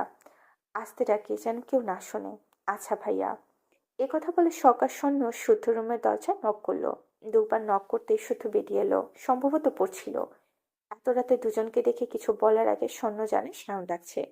এত রাতে শাওনের ডাকা মানে আহত হয়ে বাড়ি ফিরেছে। সে কথা না বাড়িয়ে তাদের যেতে বলে নিজেও পা বাড়ালো বড় ভাইয়ের রুমে। শুদ্ধ শাওনের রুমে গিয়ে কেবলই দাঁড়াতে শাওন তীক্ষ্ণ দৃষ্টিতে ছোট ভাইয়ের দিকে তাকালো। রাগে মুখ থমথম করছে তার। এতক্ষণ নিজেকে সামলালেও শুদ্ধকে দেখা মাত্র চরচর করে রাগ পাচ্ছে। ইচ্ছে করছে নাক বরাবর ঘুষি বসিয়ে দিতে। শুদ্ধ বড় ভাইয়ের দৃষ্টির মানে বুঝেও নির্বাক। সে জানে তাকে ডাকার মূল কারণ। সে নিজেও ভাইয়ের দিক থেকে দৃষ্টি সরালো না, বরং চোখে চোখ রেখে সামনের সোফায় রাজকীয় ভঙ্গিমায় বসলো। তাকে এভাবে বসতে দেখে সায়নের মেজাজ আরো বিগড়ে গেল। সে ব্যথা শরীরে চট করে উঠে বসলো। তারপর রাগে ফুঁসতে ফুঁসতে বলল, যেটা করছিস ভালো হচ্ছে না, এখানেই থেমে যা। কোনটা ভালো হচ্ছে না? কিসের কথা বলছি ভালো করে জানিস। মিষ্টি কথার বাওয়াল বাদ দিয়ে ছেড়ে কাস। তুমি কি আমার গফ যে মিষ্টি বাওয়াল ছাড়বো? কেন রেখেছো বলো? তুই আমার পিছু পিছু কৃষ্ণনগর কেন গিয়েছিলি? শুদ্ধ সঠিক জবাবের ধারে কাছেও গেল না, বরং তেরা কণ্ঠে তাচ্ছিল্য করে বলল, ভুল পথ ছেড়ে সঠিক পথে এসো। এতে তুমি আমি দুজনই ভালো থাকবো। আমি সঠিক পথেই আছি। না নেই। তুমি ভুল মানুষের সঙ্গে পেয়ে ভুলকে সঠিক ভুলে চালিয়ে দিলে তো হবে না। তোমাকে আগেও বলেছি চোখ কান খোলা রাখো, আগে মানুষ চিনো পা বাড়াও। এখন তোর থেকে আমাকে মানুষ চেনা শিখতে হবে? আমি বোকা, তুই চালাক, এটাই বোঝাতে চাচ্ছিস? বোঝাতে চাচ্ছি না, সরাসরি বলছি তুমি বোকা। বোকা বলেই সে সহজেই যে কেউ তোমার ব্রেন ওয়াশ করতে পারে। তুমি না ভেবেই ভুল মানুষকে বাঁচাতে বুলেটের সামনে বুক পেতে দাঁড়িয়ে যাও। সেই মনেও ভাই। শুদ্ধ ভাইয়ের ধমকে শুদ্ধ দমল না, বরং সে আগের তুলনায় তীক্ষ্ণ সুরে পাল্টা জবাব দিল, চেঁচিয়ে সত্যকে মিথ্যা প্রমাণের বিটা চেষ্টা করে এনার্জি লস করো না। এখনো সময় আছে, মানুষ চেনা শিখে নাও, নয়তো চরম মূল্য দিতে হবে তোমাকে। আর তোমার দলের একজনকে মেরেছি, একই কাজ করলে আগামীতে আরো 10 জনকে মারবো। একজন রিসার্চার হিসেবে শুধু নাম কামিয়েছি তা কিন্তু নয়, ঘাড়তারা হিসেবেও নাম ডাক রয়েছে আমার। আর সেটা তোমার থেকে কেউ ভালো জানে না নিশ্চয়ই। ঢাকা ফিরে যা, এসবের মধ্যে নিজেকে জড়াস না। এ কথা বারবার বলতে পারবো না। এর আগে তোর গায়ে হাত তুলিনি, আর তুলতেও চাই না। ফিরে যা, নিজের কাছে মন দে। আমার পার্টি অফিসের আশেপাশেও তোকে যেন না দেখি। সবার কাছে তুই ভালো ছেলে, তাই হয়েই থাক। বড় ভাই যদি ভুল পথে পা বাড়ায়, তাকে সঠিক পথে আনার দায়িত্বটা আপনা আপনি ছোট ভাইয়ের ঘাড়ে চলে আসে। আমি সবসময় আমার দায়িত্ব পালনে অটল থাকি, আছি তাই থাকবো। আর তোমাকে আগেও বলেছি, সিদ্দিক ভালো মানুষ নয়, তার সঙ্গে কাজ করতে পারবে না তুমি। কেন পারবো না? আমি বারণ করছি তাই। তুই বারণ করার কে? আমি কি সেটা নিজেই নিজেকে প্রশ্ন করো, উত্তর পেয়ে যাবে।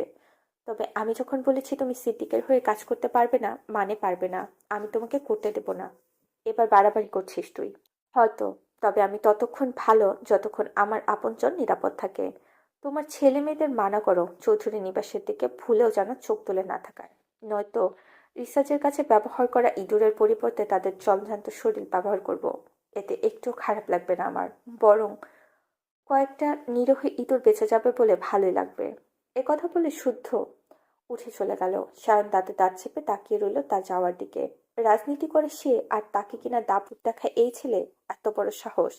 ছোট হয়ে বড় ভাইকে ছেড় দেয়, শুনবে না কারো কথাই, রাজনীতি থেকে সরবে না সে। সেও এবার দেখবে শুদ্ধ ঠিক কি করে, কতদূর অবধি যেতে পারে। এদিকে রুম থেকে বের হওয়ার আগেই ফিরে এলো শুদ্ধ। সায়নের দিকে হাত বাড়িয়ে বলল, চলো। কোথায়? ছোট হয়েও বহুবার বড় ভাইকে ছোট কাজ করাতে সাহায্য করেছি, আজও দায়িত্ব পালন করি, হাত ধরো। কথা শুনে সায়ন দাঁত কটমট করে তাকিয়ে রইল। জেদ দেখিয়ে মুখ ফিরিয়ে নিল ভাইয়ের থেকে। তাকে মুখ ফিরাতে দেখে শুদ্ধ এক ভ্রু উঁচু করে তেরা স্বরে বলল, মুখ ফিরিয়ে লাভ হবে না। এখন আমার সঙ্গে তোমাকে ওয়াশরুমে যেতে হবে, আর আমার কথাতেই তোমাকে সিদ্দিকের সঙ্গেও ছাড়তে হবে। এই কথা নড়চড় হবে না। চাইলে চেষ্টা করে দেখতে পারো, তবে ফলাফল যা আসবে আমার কথা মতোই। প্রয়োজনে লিখে রাখো। আমি শুদ্ধ যে এক কথার মানুষ, সেটা মনে করিয়ে দিতে হবে না নিশ্চয়ই। কথা বলে শুদ্ধ ভাইয়ের হাত শক্ত করে চেপে ধরে উঠে দাঁড় করালো। এদিকে তলপেটের চাপ, অন্যদিকে ভাইয়ের জোরের কাছে হার মেনে সায়নকে উঠতে হলো। শারাফত চৌধুরীর ৩ সন্তান, সায়ন শুদ্ধ সব। তারা বরাবরই মেধাবী স্টুডেন্ট। তাদের সঙ্গে পড়াশোনা নিয়ে ঘ্যান ঘ্যান করতে হয়নি কাউকে, বরং তারা ফার্স্ট ক্লাসে উত্তীর্ণ হয় প্রতিটি পরীক্ষায়। ক্লাস 10 অবধি শুদ্ধ সায়ন সময় বের করে ছোট বোন শখকে পড়িয়েছে। তার জটিল সমস্যাগুলো যত্ন নিয়ে বুঝিয়েছেন। বুঝতে গিয়ে কখনো মেরেছে, কখনো বকেছে। শখ মায়ের বকা খেয়ে তাদের কাছেই পড়া শিখেছে। শখ সায়নের কাছে পড়তো ইংলিশ, শুদ্ধর কাছে ম্যাথমেটিক্স। তাদের পড়ানোর ধরন আলাদা করে টিউশনের ব্যবস্থা করে দিতে হয়নি কখনো বোনের জন্য। প্রয়োজনীয় সাজেশন নোট তারা নিজেরাই কালেক্ট করে এনে দিত। তার থেকে আনতো এই প্রশ্ন করার সাহস হয়নি শখের। সে শুধু মন দিয়ে পড়তো। তাকে পড়াশোনার মূল সত্য ছিল ভালো রেজাল্ট। কিভাবে করবে সে জানে। শুদ্ধ সায়ন দুজনই মাসে দুটো করে পরীক্ষা দিত। কোশ্চেন করতো জটিল করে, এতটা জটিল যে মাঝে মাঝে কোশ্চেন দেখে শখের ঘাম ছুটে যেত। ভুলেও যেত এটা কোনো বোর্ড পরীক্ষা নাকি অন্য কিছু। তবে পরীক্ষা ভালো করলে যখন দুই ভাই তার আবদার পূরণ করতো তখন খুব খুশি হতো। মনে মনে কষ্ট সার্থক হতো। এমন কষ্ট করতে ইচ্ছুক সে। পরীক্ষায় ভালো ফল করে শাওনের কাছে তার প্রথম আবদার ছিল, ভাইয়া আমি ফানুস উড়াতে চাই। এত ফানুস উড়াতে চাই যেন আকাশটা পুরো ফানুস ফানুস দেখায়। সপ্তাহখানেক পর তার আবদার পূরণ করেছিল সায়ন। সে অনেকগুলো ফানুস এনে সবাইকে সঙ্গে নিয়ে হইচই করে ফানুস উড়িয়েছিল। কি সে চমৎকার মুহূর্ত ছিল সেগুলো! রাতের বেলা ছাদে গিয়ে আকাশের দিকে তাকালেই সেদিনের কথা মনে পড়ে যায় তার। সায়ন এই বাড়িতে বড় ছেলে হলেও বাড়ির সবার সঙ্গে হাসি মুখে কথা বলে, মজা করে, বোনদের পিছনে লাগে, হাত ভর্তি জিনিস এনে দেয়, ছোটখাটো আবদার পূরণ করে। তবে তার থেকে শুদ্ধ একটু ব্যতিক্রম। সহজে হাসতে দেখা যায় না তাকে। হাসলেও মুচকি হাসি অবধি সীমাবদ্ধ। এই স্বভাব পেয়ে তার বাবা শারাফত চৌধুরী থেকে। শারাফত চৌধুরী যুবককালের কার্বন কফি যেন শুদ্ধ। কথায় কাজে একই রকম তেরা স্বভাবের। যা পছন্দ নয় কখনো করবে না। তাকে দিয়ে সে কাজ কেউ করাতেও পারবে না। আবার যা পছন্দ তার থেকে কেড়ে নিতে পারবে না। যেটা তার শুধুই তার। যেটা করবে বলে ঠিক করবে সেটাই করবে। তাকে আটকানো মুশকিল প্রায়। স্বাভাবিক কথা বলার সময় তার দৃষ্টি থেকে আচমকা বুকটা ধক করে ওঠে। মনে হয় এই বুঝি মনের গোপন কথা পড়ে ফেলল। শাওনের সঙ্গে সব ভাই বোনের সম্পর্ক খুনসুটিপূর্ণ হলেও শুদ্ধের সঙ্গে বনিবনা পড়ে না কারণেই। শারাফত আর শুদ্ধ বাড়ির এই দুই পুরুষ একটু আলাদাই বলা চলে। নিজের আপন ভাই হলেও সব তাকেও একটু ভয় পায়। পরীক্ষায় ভালো ফল করে সে ভয় ভয় শুদ্ধর কাছে আবদার করেছিল, ভাইয়া তোমার কাছে আমি কিছু চাই। খাতাতে ম্যাথ করতে করতে শুদ্ধ চোখ তুলে বোনের দিকে তাকালো। শখ থতমত খায়, কথা ভুলে যায়। কথার খেই হারিয়ে সে ভুলে যায় কি বলতে চেয়েছিল। বোন ভয় পাচ্ছে দেখে শুদ্ধ নরম সুরে জিজ্ঞাসা করেছিল, কি চাস বল। রিসার্চার সোহাইব চৌধুরী শুদ্ধ। বোন হিসেবে সবার কাছে এক্সট্রা সম্মান পেতে চাই। তোমাকে সফল রিসার্চার হিসেবে দেখতে চাই আমি। কথা শুনে শুদ্ধ জবাব দেয়নি, হাসেওনি, শুধু বোনের দিকে তাকিয়ে মাথা নেড়ে সম্মতি জানিয়েছিল। রিচার্জার হওয়ার তার স্বপ্ন ছিল, কিন্তু শারাফত চৌধুরী চাইতেন সে মেরিনার হোক। বড় বড় শিপে শিপে ঘুরে বেড়াক দেশ হতে দেশান্তর। যখন বোনকেও সাপোর্ট পেতে দেখল সে, সিদ্ধান্তে অটুট রইল। এরপরই পড়াশোনার তাগিদে চলে গেল ঢাকায়। শাওনের ব্যস্ততা বেড়ে গেল। দুই ভাইয়ের কাউকেই না পেয়ে সব টিউশন টিচারের ব্যবস্থা করে দেওয়ার জন্য বাবাকে জানালো। শারাফাত চৌধুরী নিজের মেয়ের জন্য হোম টিউটর ঠিক করে দিয়েছিলেন। শখ অনেক দিন ওনার কাছে পড়তো। এর মধ্যে আনাগোনায় শোনা গেল শাওন মিছিলে যায়, রাজনীতি করা ছেলেপুলের সঙ্গে ঘুরে, ভার্সিটি যার তার সঙ্গে হাতাহাতি করে। এভাবে প্রায় দিনই তার নামে অভিযোগ আসতে লাগলো। শারাফত চৌধুরী খোঁজ নিয়ে জানলে সত্যি ছেলে রাজনীতির সঙ্গে জড়িয়ে গেছেন। মেরে ধরেও তাকে রাজনীতি ছাড়ালো গেল না, বরং তার মধ্যে অদম্য জেদের সৃষ্টি হলো। ঝুঁকে পড়ল রাজনীতিতে। এভাবেই দিন যেতে যেতে ক্ষমতার জোরে পেয়েছেন দলনেতার পদ। কিন্তু তার হঠাৎই পাওয়া ক্ষমতার ব্যাপারটা একটা ঘাপলা রয়েছে। আর এই ঘাপলাটা ঠিক শস্যের মধ্যে ভূত থাকার মতোই রহস্যময়। আগামীকাল শারাফাত চৌধুরীর মা শেফালী চৌধুরীর প্রয়াতবার্ষিকী। সেই উপলক্ষে শারাফাত চৌধুরীর নিমন্ত্রণে নিকট আত্মীয়দের উপস্থিতি দেখা যাচ্ছে চৌধুরী নিবাসে। ছড়িয়ে ছিটিয়ে যার যার মতো ঘুরে ফিরে সময় পার করছে আত্মীয় মহল। কেউ কাজে হাত লাগিয়েছেন, কেউ বা সমালোচনায় ব্যস্ত। শতরূপা চৌধুরী এখনো আসেনি, তবে জানিয়েছে কালকে সময় মতো চলে আসবে। জটিল একটা কেসের দায়িত্ব ওনার ঘাড়ে, তাই আজ সময় করে উঠতে পারেনি। খাওয়া দাওয়ার অনুষ্ঠান যেহেতু কালকে অবশ্যই আসবেন। নিমন্ত্রিত মানুষদের আপ্যায়নের ত্রুটি না রাখতে চৌধুরীর তিন কর্তা এক একজন এক এক দায়িত্ব নিয়েছেন এবং কাজ ভাগ করে ওনারা সেসব কাজে ব্যস্ত। চৌধুরী নিবাসের বাগান এরিয়ায় প্যান্ডেল তৈরির কাজ চলছে। সারি সারি চেয়ার পেতে সেখানে বসানো হবে আমন্ত্রিত মেহমানদেরকে। রান্নার আয়োজন প্যান্ডেল থেকে একটু দূরে। আত্মীয় স্বজন, পাড়া প্রতিবেশী, চেনা জানা মানুষ সহ দুটো এতিমখানায় খাবার পাঠানো হবে। সব মিলিয়ে হাজার তিনেক মানুষের খাবার আয়োজন করা হয়েছে। তবে এবারই প্রথম তা নয়। প্রতি বছর এই দিনটিতে এভাবেই এত এত মানুষ খাওয়ান শারাফাত চৌধুরী এবং দোয়া চেয়ে নেন মৃত্যু বাবা মার জন্য। ঘড়িতে সময় সকাল 10:30। শুদ্ধ আর সায়ন চৌধুরী বাজার সদাই করে কেবলই বাসায় ফিরেছেন। প্রচন্ড গরমে যান যায় যায় অবস্থা। পরনের টি শার্ট ভিজে জবজব করছে। আজ সকাল থেকে সূর্যটা যেন মাত্রা অতিরিক্ত ক্ষেপে আছে। রাগের বহিঃপ্রকাশ হিসেবে গরমের তীব্রতা দুর্ভোগ হিসেবে উগরে দিচ্ছে জনজীবন। এদিকে এত মেহমান, তো গল্প কথা, হাসাহাসির শব্দে মেজাজটা যেন আপনা আপনি চিরচির করে বেড়ে যাচ্ছে। অসহ্য লাগছে সবকিছু।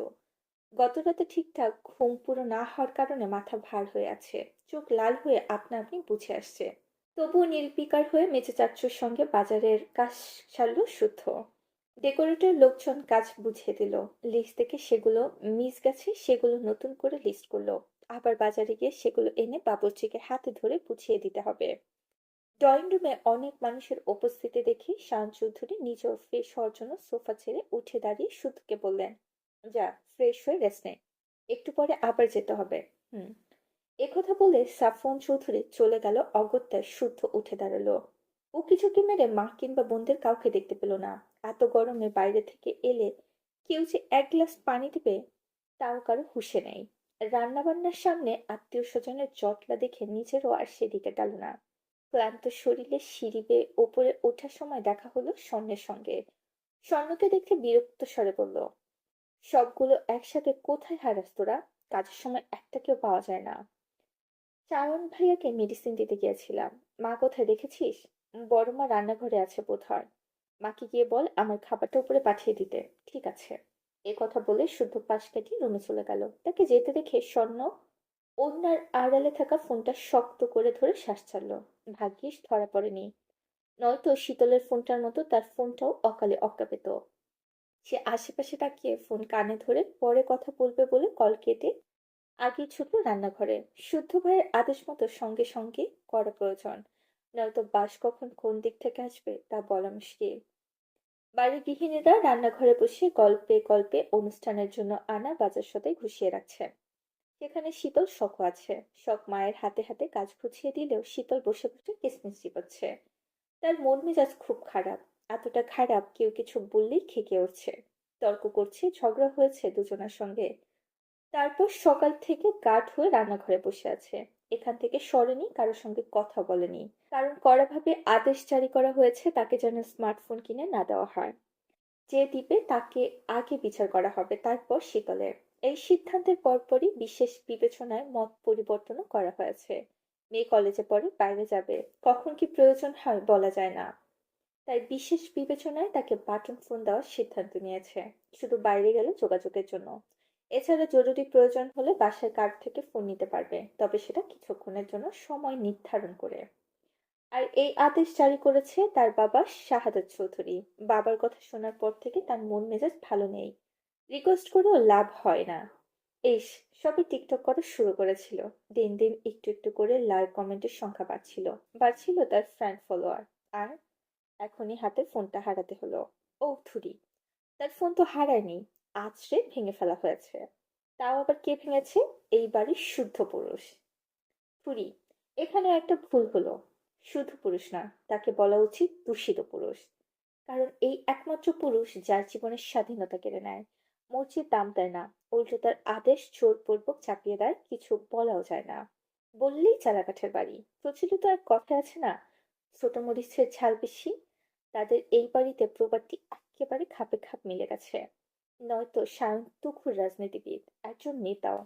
বাইরে মারামারি কাটাকাটি করলেও বাড়িতে যেন শান্ত জল। কই কারোর সঙ্গে রুড বিহেভিয়ার করে না, রাগ দেখায় না, যখন তখন মারে না, ধমকায় না। অথচ মহামান্য শুদ্ধ পুরুষ রিচার্জার হয়ে সবার মাথা কিনে নিয়েছে। সে যা বলবে সেটাই সঠিক, সেটাই সমীচীন। বাকিরা সব ভুল, জবরঞ্জ।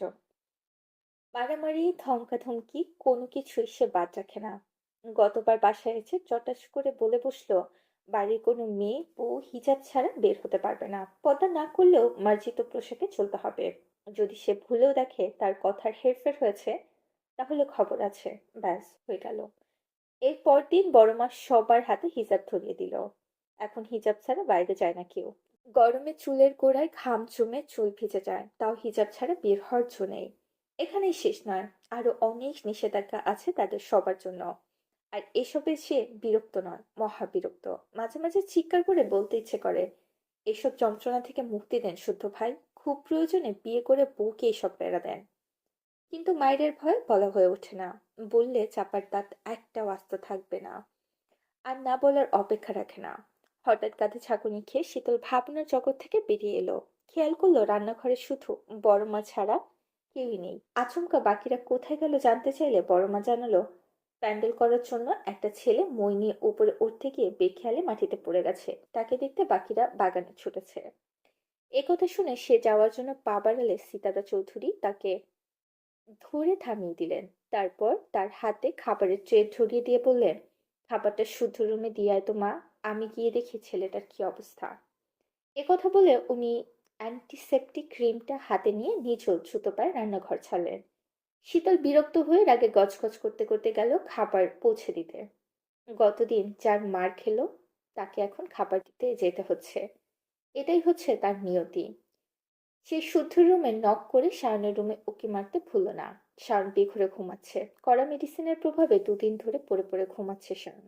ফোনটা কাছে নেই বিদায় ঘুমাতে পারছে, নয়তো মিনিটে মিনিটে ফোন এসে কান ঝালাফালা করে দেয়। সেদিন শায়নের ব্যান্ডেজ দেখে শাহাদাত চৌধুরী ভেবেছিলেন অল্প স্বল্প আঘাত, কিন্তু আদতে তা নয়।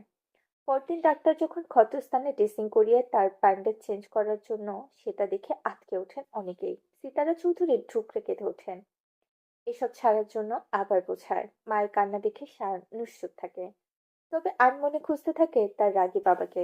অথচ যাকে খুঁজে দুদিন পেরিয়ে গেলেও উনি আসে না, জিজ্ঞাসা করে না তার শরীরের হাল সুরত। আমার ছেলের কথা কারো থেকে জানতে চেয়েছে, কেউ বলতে গেলে হাতের ইশারে থামিয়ে দিয়েছে। এমন না ছেলেটা মহৎ কাজ করতে গিয়ে আহত হয়ে ফিরে এসেছে। সে রাজনীতি করে, মস্ত বড় রাজনীতিবিদ, সে থাকুক তার মতো। একথা বলে শারাফাত চৌধুরী একবারও এদিকে পা মারায়নি।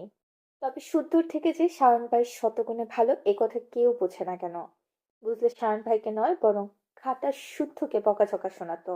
হঠাৎ দরজা খোলার শব্দ পেয়ে শীতল ঘাড় ঘুরিয়ে তাকিয়ে দেখে শুদ্ধ ভ্রুজোড়া কুচকে তাকিয়ে আছে। সদ্য শাওয়ার নিয়েছে, পরনে আকাশি টি শার্ট আর কালো ট্রাউজার। সে শায়নের রুমের দরজা থেকে সরে এসে শুদ্ধর মুখোমুখি দাঁড়ালো, তারপর অন্যদিকে তাকিয়ে বলল, খাবার বড়মা পাঠালো। থমথমে হয়ে আছে শীতলের মুখ, বিরক্ত বটে। এই লোকটাকে তার সহ্য হয় না। চাচাতো ভাই হয়েছে তাতে কি, তার অতিরিক্ত ভাষণের জন্য সে তার চক্ষুশূল। তার মুখভঙ্গি পড়েও শুদ্ধ খিটখিটে মেজাজে বলল, কোনো অসহায় মানুষকে তো কেউ এইভাবে খাবার দেয় না। মিনিমাম ম্যানার্সটুকু কি গিলে খেয়েছিস? এই কথা বলে শীতলের বাড়িয়ে দেওয়া ট্রেটা শুদ্ধ হাতে ধরল না, দরজা থেকে সরে দাঁড়ালো। শীতল মনে মনে তাকে গালি দিতে দিতে রুমে গিয়ে সেন্টার টেবিলে আস্তে করে ট্রেটা রাখলো। সেটা রাখতে গিয়ে চোখ গেল তার ভাঙাচোরা ফোনটার দিকে হাত বাড়াতে গেলে শুদ্ধ বাহু ধরে বিছানার দিকে এক ধাক্কা মেরে বসিয়ে দিল। শীতল তীক্ষ্ণ মেজাজে কিছু বলার আগে শুদ্ধ চোয়াল শক্ত করে বলল, শুনলাম আমাকে নাকি গালাগাল দিয়েছিস তুই, অভিযোগ করেছিস আমি তোকে শুধু শুধু মারি। চাচাতো বোন বলে তোর ভালো সহ্য করতে পারি না আমি। হ্যাঁ বলেছি, এখনো বলছি, তুমি আমাকে শুধু শুধু মারো। ছোট বোন প্রেম করলে অন্য ভাইরা বুঝিয়ে বলে, আর তুমি আমাকে বোঝানো দূর, ডাকাতের মতো চেলাকার দিয়ে মেরেছো। এত অভিযোগ? কেন করবো না অভিযোগ? এত জোরে কেউ মারে? বেশ করেছি। আর করবি টিকটক? করবো তো, আবার করবো। মুখে তর্ক করছিস? মায়ের ব্যথা কমে গেছে তাই না? আর একটা খাবি? চল, রাগে গজগজ করে অন্যদিকে তাকিয়ে রইল। অভিমানী তার মন মেজাজ তীক্ষ্ণ হয়ে উঠেছে। আর কিছুক্ষণ থাকলে উল্টাপাল্টা বলে বসতে পারে। তাই সে যাওয়ার জন্য পা বাড়াতে শুদ্ধ তার পথ আগলে দাঁড়ালো। তারপর নিজেকে সামলে জোরে জোরে শ্বাস ছেড়ে ল্যাপটপটা এগিয়ে দিয়ে হিসিয়ে বলল, কমেন্ট বক্স দেখ। শীতল ল্যাপটপ খুলে নিয়ে দুই পা তুলে বিছানার এক কোণে বসলো। শুদ্ধ কথা না বাড়িয়ে খেতে বসলো। কিছু খেয়ে মেডিসিন খাওয়া জরুরি তার। শীতল গালে হাত দিয়ে কমেন্ট বক্স চেক করতে করতে হাসছে। ফ্রেন্ডরা তার টিকটক পছন্দ করেছে, প্রশংসা করেছে, আরো বেশি করে টিকটক করার জন্য উৎসাহ দিচ্ছে। এরকম তো ভালো চায় তার। সে মহা আনন্দে ঝুম ঝুম করে মন দিয়ে কমেন্টগুলো চেক করতে হঠাৎ আঙুলের খোঁচা লাগলো তার কপালে। ব্যথায় কোঁকড়িয়ে ওঠে সে। ব্যথাতুর শব্দ শুনে শুদ্ধ ভ্রু কুঁচকে তাকাতে খেয়াল করলো শীতলের বাম গাল দিয়ে রক্ত বের হচ্ছে। কদিন যাবৎ শীতলের কপালে দুগালে থুতনিতে দু চারটা ব্রণ উঠেছে। ফর্সা গালে লাল হয়ে আছে এক একটি ব্রণ। কিশোরী থেকে সদ্য যৌবনে পা দিলে এসব খুবই ন্যাচারাল। তাছাড়া ব্রণ নানান কারণেই হতে পারে। শুধু যে সদ্য যৌবনে তা নয়, এমনও হতে পারে আজকাল সে পানি কম খাচ্ছে অথবা ঠিক মতো ঘুমাচ্ছে না। হতেও পারে পূর্বের চেয়ে তার স্কিনে অয়েলি ভাবটা বেড়েছে। এসব নিয়ে কিছু বলার প্রয়োজন করলো না শুদ্ধ। শীতল ওড়না দিয়ে সদ্য গলে যাওয়া ব্রণের রক্ত মুছে পুনরায় সে কমেন্ট বক্স চেক করতে গিয়ে তার চোখ আটকালো একজনের কমেন্টে। সদ্য যৌবনে পা দেওয়া আবেদনময়ী প্রেমিকা আমার, খুব ভালোবাসি জান, তোমার এই যৌবন সুধা পান করার অপেক্ষা। এই কমেন্ট করেছে তার কদিনের জন্য বানানো প্রেমিক ফারাবি। এটাই সেই প্রেমিক যাকে সায়ন ড্যান্ডিক হয়ে বলেছিল। ফারাবির কমেন্টটা দেখে শীতল রাগে কিরমির করে তাকিয়ে রইল কমেন্টটার দিকে। ফারাবি কি করে পারলো সব নোংরা কথা বলতে? তার বুদ্ধিতেই তো টিকটক করার সিদ্ধান্ত নিয়েছিল। পরিচিত, লাভ এবং উপার্জনের উৎস হিসেবে বেছে নিয়েছিল টিকটক। অথচ পাবলিক প্লেসে এভাবে ছোট করতে পারলো? ফারাবির কমেন্টের পর ঘন্টাখানেক আগে করা আরেকজনের কমেন্টে নজর আটকালো তার। ব্রণ দেখে মনে হচ্ছে যৌবনের জ্বালায় রাত বিরেতে ঘুমাতে পারে না। গত রাতে করা তৃতীয় কমেন্ট, হেই সেক্সি, রসের আলাপ সারতে ইনবক্স প্লিজ। আরেকটি কমেন্ট দেখে শীতলের কথা হারিয়ে গেল, হাসি মিলিয়ে গেল, চোখ দিয়ে ছুটতে লাগলো কয়েক ফোঁটা অশ্রুজল। সে ঝাপসা দু চোখে এই কমেন্টটাই পড়ল, সায়ন শুদ্ধ বোনদের পালতে পারছে না বোধ হয়, এই জন্যই রাস্তা নামিয়েছে। চৌধুরী বাবুরা দেখি বাড়ির মেয়েদেরকে দিয়ে ব্যবসা চালু করেছে, চালিয়ে যাও, ভালো হচ্ছে। পরের ভিডিওতে রেটটা জানিও। এই কমেন্টে আরেকজন রিপ্লাই করেছে, ভাই, রেট জানলে আমাকেও জানাইয়েন, আমরা না গেলে চৌধুরীদের ব্যবসা লাঠে উঠবে তো। আরেকজনের কমেন্ট, আর দুই বোনকেও রাস্তায় নামার সায়ন, এটাকে আর কজন মিলে খাবো, ভাগে কম পাবো তো ইয়ার। এমন বাজে বাজে কমেন্টে ভরা তার কমেন্ট বক্স। এসব দেখে শীতলের কথা হারিয়ে গেল, মাথা নিচু করে বসে রইল সে। নোংরা কথায় গার কি কি করে উঠল। ছোট থেকে কেউ তাকে নোংরা কথা বলেনি, বরং চৌধুরী নিবাসের মেয়েদের বলে সব জায়গায় যথেষ্ট স্নেহ এবং ভালোবাসা পেয়েছে। শুধু খেতে বসেছে ঠিকই, কিন্তু এক লোকমা খাবারও গলা দিয়ে নামেনি তার। সে খাবার থেকে হাত উঠিয়ে ধারালো দৃষ্টিতে তাকিয়ে আছে ভীত হরিণীর ন্যায় বসে থাকা শীতলের দিকে। শীতলের সাহস নেই চোখ তুলে তাকানো, তবুও বুঝতে পারছে কেউ তীক্ষ্ণ দৃষ্টিতে তাকে পরখ করছে। তখন শুদ্ধ দাঁতে দাঁত চেপে বলল, এতদিন কেউ চৌধুরী নিবাসের মেয়েদের দিকে চোখ তুলে তাকানোর সাহস করেনি। নোংরা কথা বলা তো বহুদূর। তোর বোকামিতে চৌধুরী নিবাসের প্রত্যেকটা সদস্যের দিকে আঙুল তোলা হচ্ছে। শিক্ষা নিয়ে কথা উঠেছে। কমেন্টগুলো দারুণ না? শান্তি পেলি এবার? মন প্রাণ জুড়িয়েছে নিশ্চয়। আর কি বললি যেন? আমি তোকে সহ্য করতে পারি না, তোর ভালো দেখতে পারি না, চাচাতো বোন তাই বাজে ব্যবহার করি, মারি, ধমকাই। Okay fine. এতদিন যা করিনি আজকে থেকে সেটাই করব। এই মুহূর্ত থেকে সত্যি সত্যি চাচাতো বোন হিসেবে ট্রিট করব। যা, রুমে যাও। শীতল বিছানা থেকে উঠে দাঁড়িয়ে মাথা নিচু করে নীরবে অশ্রু ঝরাচ্ছে। খারাপ লাগছে, কষ্ট হচ্ছে। আগে যদি জানতো এমন হবে, তাহলে কি আর এসবে জড়াতো? খুনাখুরেও আন্দাজ করেনি তাদের পাড়ার ছেলে পেলে তাকে ফলো করে। এমনকি শাওনের প্রতিপক্ষরাও এই ব্যাপারটাকে তিল থেকে তাল বানাবে। জনে জনে এসে তাকে টার্গেট করে চৌধুরী বাড়ির মেয়েদের চরিত্র নিয়ে আঙুল তুলবে। শুধু তার জন্য শখ আর স্বর্ণকেও বাজে কথা শুনতে হলো। বাবা চাচা ও ভাইয়ের কষ্ট পেতে হলো। তাদের শিক্ষা নিয়ে প্রশ্ন উঠলো। বাবা তাহলে কমেন্টগুলো দেখে এত খেপেছে, নতুবা উনি তো কখনো এত কঠিন ব্যবহার করেন না। সব দোষ তার। তার কারণেই এত কিছু। এসব ভেবে শীতল ফোঁপাতে ফোঁপাতে কিছু বলার আগেই শুদ্ধ কাছের গ্লাসটা মেঝেতে ছুঁড়ে মেরে চিৎকার করে বলল, যেতে বলেছি, দূর হ চোখের সামনে থেকে। এই যে মিস, শাহরিয়ার ভাই কি বাসায় আছে? হঠাৎ পেছন থেকে কারো কথা শুনে ঘুরে তাকালো শখ। লম্বা চওড়া শ্যামবর্ণের এক যুবক হাসি মুখে তাকিয়ে আছে তার দিকে। শাহরিয়ার ভাই বলায় বুঝলো কথাটা তাকে জিজ্ঞাসা করা হয়েছে, কারণ শাওনের নামই শাহরিয়ার। তবে এই ছেলেকে চেনে না সে, কখনো দেখেছে বলেও মনে হচ্ছে না। হবে হয়তো পার্টির লোক, কোনো প্রয়োজনে শাওনকে বাড়িতে খুঁজতে এসেছে। লোকটা জবাবের আশায় মুখের দিকে তাকিয়ে আছে দেখে সে ছোট্ট করে জবাব দিল, জি, ভাইয়া বাসাতেই আছে। ডেকে দেওয়া যাবে? কথা ছিল, বলবেন মন্টি এসেছে। নামটা শুনে কেন জানি শখের হাসি পেল। মস্তিষ্কে ধাক্কা দিল মাউন্টেন ডিউ। মাউন্টেন থেকে মন্টি। এত সুদর্শন সেনের সঙ্গে নামটা বড্ড বেশি বেমানান লাগলো। কারো নাম নিয়ে কটু কথা বলা ঠিক না, এগুলো বাজে অভ্যাস। তাই সে মনকে থমকে সম্মতিসূচক মাথা নাড়িয়ে ভেতরে চলে গেল। এদিকে ক্লাসের সময় হয়ে যাচ্ছে, প্রথম ক্লাসটা ধরতে পারবে কিনা কে জানে। সে দ্রুত পায়ে দোতলায় উঠে শায়নের রুমের দরজা লক করলো।